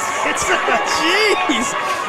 So another American Pie Pizza touchdown. I felt like I'd given them enough time to add it to the scoreboard. You did. You had me second guessing myself. So I swear, I said 48-0 right before that. Where's the kicker? Is Anthony Kennedy Jr. kicking yes! this extra point? Oh, get zoomed in on this one. Has Kennedy Jr. in for our Kids Being Kids Therapy extra point. There we go. Here's the boot. Here's the real boot. Don't try to block this one. Put it through your head. It goes up, and he got it! Kennedy Jr. knocks through the Kids Being Kids Therapy. Yeah! Down goes Maupin! Down goes Maupin! I told you. I said it was coming. I saw it coming. He was going to meet him. Listen, Mop, I know you play at Harding. That's big time football there, but it's not D1. He's got a big boy on. Okay, good. Mop, back in his day, you know, he was a player, but he's no 6 whatever, 300 whatever. I don't even know his time. Oh,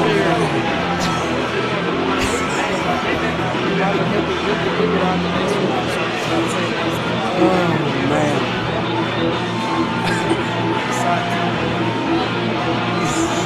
Yes, you did.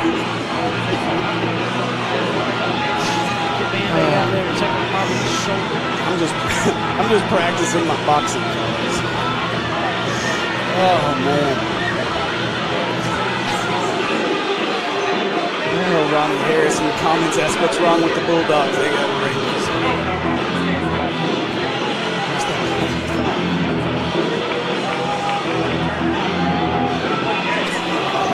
Oh, he face planted on the 3. He's tasting turf. Somebody needs to ask Moppy just how good them little rubber pellets taste right now. I promise you, he had a bunch of them on his face. All right. So the clock continues to run here. Hornets up big 55-0. About 2 minutes off the clock. Straight to kick it off. Hey, this defense wants another shutout. We have 72 yards on that one. Yeah, oh, wow. Now the ball fell off the tee. We're going to get it. All right. That's the issue. Yeah. I was like, dang, that's real offside. You're not getting away with that one. How's everybody doing? Now, listen. He just scored a touchdown now. He's ready to go. And listen, if we got his name wrong, now's the time to tell us that because, man, please. Turn it in, please. Thank you. Now Forrest will try the Ankles kickoff again. This one is line drive off the hand of the return man, picked up at the 15. It's back across the 25, looking for room, makes another man miss, and he is swallowed up at the 30. That's blocked by 39. It was on Kickoff again. He's been all over the field. This play did not go like all the other ones for me so far. You know, I'm pretty sure. I've got to go back a couple years ago. I think it was maybe it was last year. But I called a Robinson game when Kickoff broke one late like that as well. So maybe I should just go back and hear how I called it. Because I swear somebody corrected me on this broadcast when he was there at Robinson.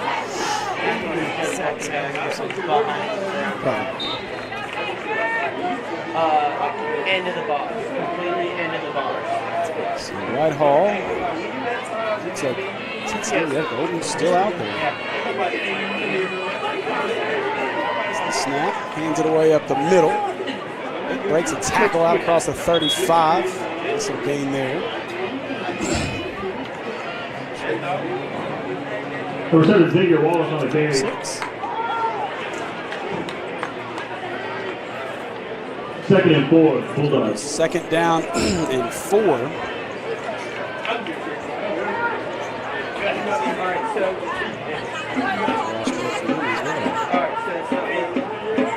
Xavier Wallace on that last carry. Fakes the handoff this time. Throw it outside. Is that McIntyre? McIntyre lost it. PI Roofing penalty. Ball's out again, I think. No, he held on to it. It looked like it could have come out, yeah.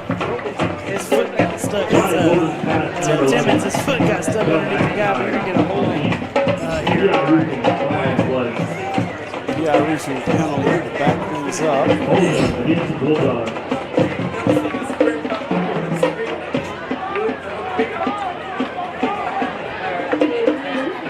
Yeah, the quarterback here was working hard to get off that block, worked hard enough, and the ref was able to see a jersey tug.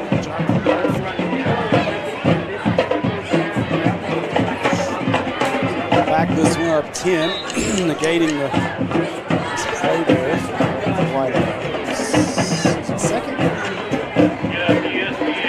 Second down and 12.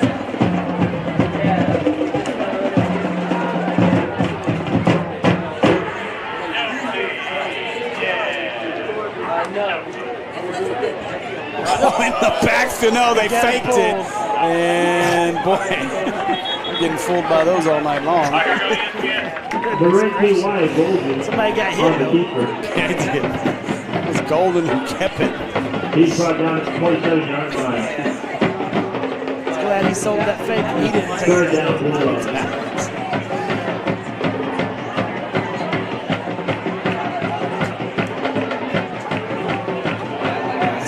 I was trying to go back, and since we don't have, a crack staff of folks, stat people that go back and look for us, I was trying to go back through some of the games to see a certain stat that I don't want to name yet. Out of bounds. It's not stop the clock. That's what I'm checking. Golden's pass number 11, Tom McIntyre, good. Probably. I got it, though. I had to go back and look at the game. It was fourth down for the Bulldogs. I don't know. Sure. As Golden looks to the sideline here on fourth down. It's 4th and 6. We wouldn't know that if we looked at the scoreboard there. All I know is if that is the basketball team down there, I really hope they play basketball better this year. Ball's on the ground, picked up by the Hornets, and another takeaway by the Hornet defense as they'll pull this one at the 29-yard line. 38. At least 38, Steve. I'm getting there. Falling on the play with number 38, Robert Fawcett. That is Robert Fawcett. Yes. A sophomore, so I'm going to guess that's his first varsity fumble recovery. Since we said his name right here. Fawcett gets the Hornet takeaway. Who's going to play quarterback? Really curious. Because I can't imagine. Warrior Benson. Well, of course, we saw the touchdown pass last week. We know he can do it. Bet you he hands it off. Take a 2.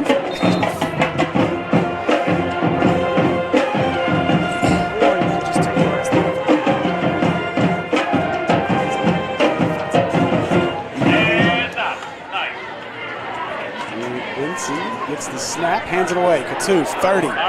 It's the 25. That's where he'll be pulled down. Second down. Hurts his average. Now Warrior Benson's having to do the Watson Chapel. Coach, just tell me. I don't know.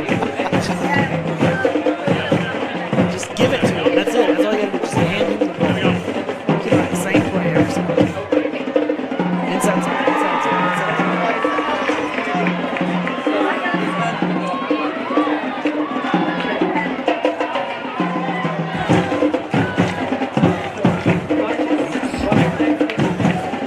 Finished up as Avery's texting me to figure out what to do with it.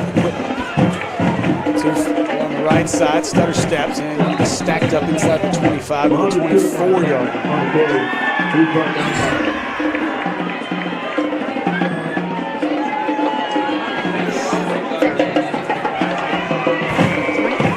33. Really hoping.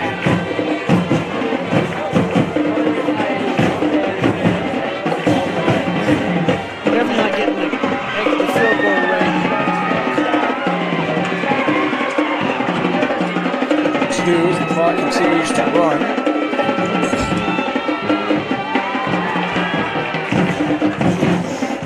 Benson waits. Hand away. 2 for Treats.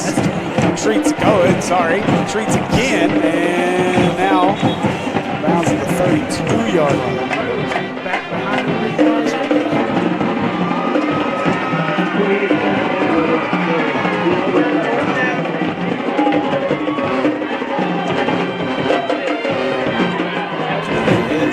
Chad Merriman. Oh, they're going to let Forrest kick this from forever away, aren't they? They're going to call timeout to do it, too. You're right. Might as well see what kind of leg he's got. I saw Forte and Kennedy Jr. running to go get their helmets. Like, what's going on? I think they're trying to get filled.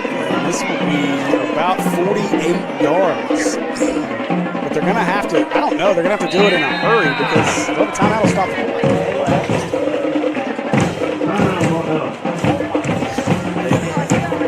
Our white hat's like, what are you doing, Moppin? Why are you calling timeout? I got a kicker. I'm trying to get some film. In confidence.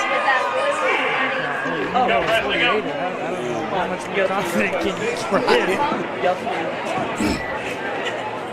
You better have somebody, because now at the high school level, you can you return these off the kick. Once it gets in the end zone, it's any kick in the end zone.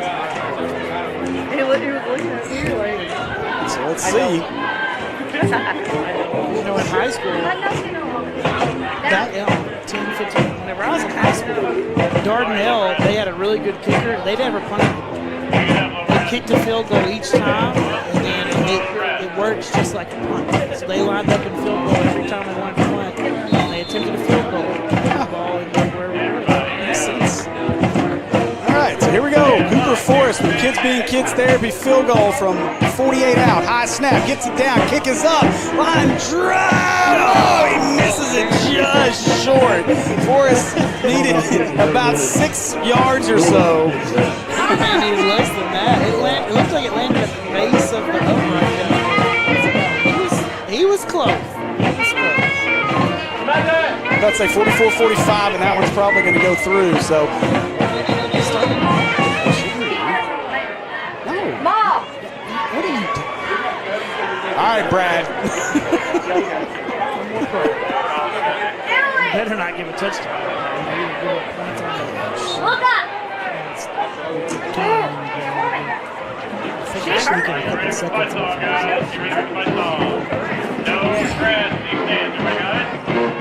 Back this one up. Start from the 20. 31 seconds. This one starts at the snap. Back up. No, they're going to run it. Thanks, SB Live, for letting me know the General City has going to start. All right, they don't have to snap it again. We'll see if they choose to. I don't know that Coach Patton's ever taken a beat like this in his career. Maybe it's Southwest. I forgot. Never mind. Just kidding. They do. They'll hand this one off. The same results as the Hornets. Taken down in the backfield, and that'll do it. Oh no, he didn't. Give me a number on the guy right here. The 4 across the 40. 65 fields. All right, so that'll do it for this one. Your Hornets are victorious. Pick up another 5A Central Conference victory. This one, a Mercy Rule win, 55-0 is your final as the Hornets improved to 6-2, 4-1 in 5A Central Conference play. And that sets us up for a huge battle next week as we'll head to Searcy. We're going to take a quick break and we'll be back with our postgame here on the Maumelle Sports Network, brought to you by Natural State Sports. All right. Don't trash at all. Please clean up all your trash. Make sure run ensemble crew that you go down there and help, especially with the speakers. My name is Brandon Aker. I'm the owner and pharmacist here at Aker Family Pharmacy in Maumelle. So here in our pharmacy, we like to focus on a hyper-personalized relationship with our patients, and that continues into our service sets. So we offer free delivery, curbside vaccinations, as well as custom compounded medications, including extended hours as well. I think you don't know the level of intimacy that you're going to get with your patients until you really get in it, and I can't imagine doing anything else.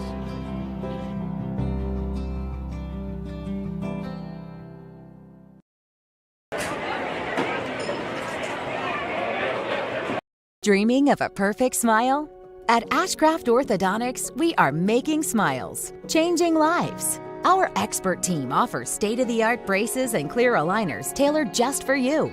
From your first visit to your stunning new smile, we're with you every step of the way. Visit Ashcraft Orthodontics in Little Rock today and start your journey to a brighter, healthier smile. Book your consultation now and smile with confidence. All right, welcome back, folks, to Hornets Stadium. Hornets fresh off a 55-0 beatdown of the Whitehall Bulldogs, and have made their way into the end zone. The post-game talk with Coach Maupin, and what an impressive performance by our Hornets tonight. Started off big and just continued to pour it on. And Tyler, you knew it was going to be a fun and good night when the first play offensively for the Hornets was a play that looked like he was down, was not whistled down, he was not down. and the Coyote got up and went 70-plus for a touchdown on the first play of the game, you knew it was going to be fun for me. Yeah, there's no way you expected 55 points coming out starting this game, but it started off the right way. Defense helped out a little bit with some big returns on special teams. I mean, every phase of the game was working the Hornets' way.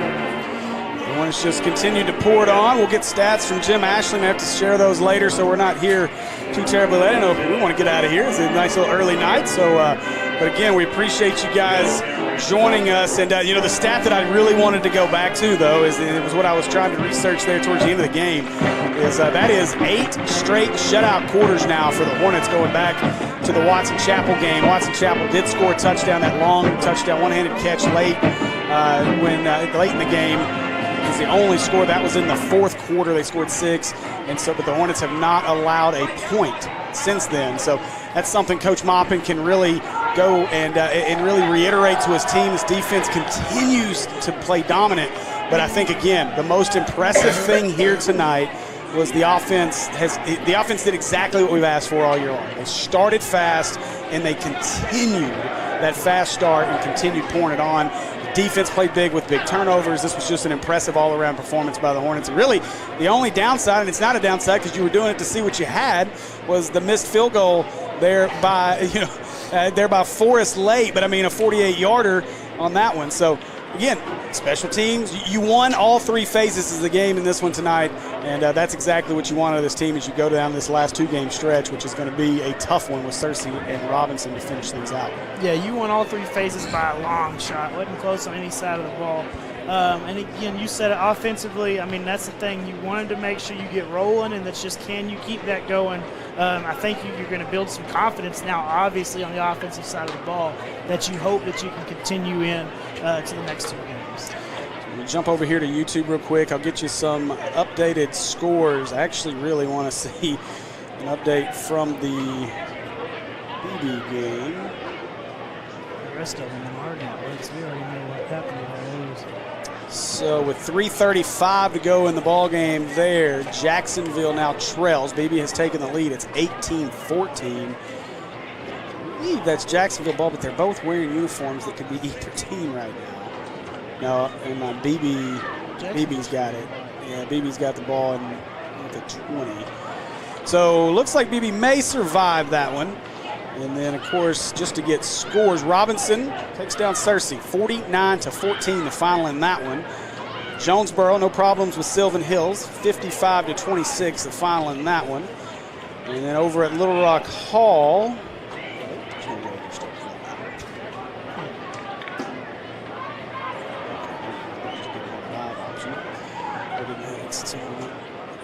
so that one, 47, trying to get a final, get to the end of the game. Looks like 47-0, the final there. Yes, so 47-0. Mills wins in Mercy Rule fashion. And then Parkview handles business against Magnolia. They win that one 42-7. So that's your final scores from across the NSS Network channels. And once again, we appreciate you guys joining us for this one. Your Hornets once again improved to 6-2, 4-1 in conference play with two games left to go. 2 big ones with Searcy next week. We'll be on the road, and then Robinson will be right here in Hornet Stadium. So again, we appreciate you guys joining us for Hornet football on the Maumelle Sports Network. Let me give you a rundown of our sponsors real quick. Of course, our touchdown sponsor, American Pie Pizza. We got to talk about them a lot tonight, and we're going to head over for Pazookies afterwards for dessert as the Hornets scored plenty of touchdowns in this one. But go see our friends at American Pie Pizza, 9709 Maumelle Boulevard. And order online at ampipizza.com. Your first down sponsor, Acre Family Pharmacy. Be part of the family at Acre Family Pharmacy. Call 274-1130. Penalty flag sponsor, PI Roofing, 6109 Remount Road. Don't get penalized on your next roof repair. Choose local. Call PI Roofing today. Kickoff and halftime sponsor, Akel's Carpet One. Your pregame sponsor, Count Porcula Barbecue. Barbecue you can sink your teeth into. Kids Being Kids Therapy, our field goal and extra point sponsor. Every child's unique, but we help them all enjoy the same thing, a fun, fulfilling childhood. Kids Being Kids Therapy provides evaluations and occupational, physical, and speech therapy to help develop and strengthen skills while encouraging independence. The therapeutic model is built around helping kids succeed with learning opportunities at home, in the classroom, and throughout the community. Find out more today. Your only therapy clinic in the city of Maumelle. Go see our friends at Kids Being Kids Therapy, 405 Edgewood Drive. And, of course, our friends Ashcraft Orthodontics. Orthodontics cares in Little Rock should be both accessible and convenient, and that's why Ashcraft Orthodontics proudly accepts most dental insurance plans. Make it easy for you and your family to receive the quality care you deserve at prices you can afford. They'd love the opportunity to meet you and share more about their services. Visit them today at 23 Shackelford Drive in Little Rock, or give them a call at 501-225-3964. And a special treat, make sure you mention that you heard about it on Natural State Sports or the Maumelle Sports Network, and you'll receive a $200 discount on braces or Invisalign. And, of course, buddy Chris Boyd at Boyd with the Boyd Law Firm is our Red Zone sponsor. So, appreciate our sponsors. You guys go make sure you go see them and say Maumelle Sports Network sent you. For Kristen Henson on camera, Andy Gates running the buttons on production, Tyler Chenault, my broadcast partner as always, I'm Steve Henson. This has been Hornet Football. We'll see you in Searcy next week. Go Hornets.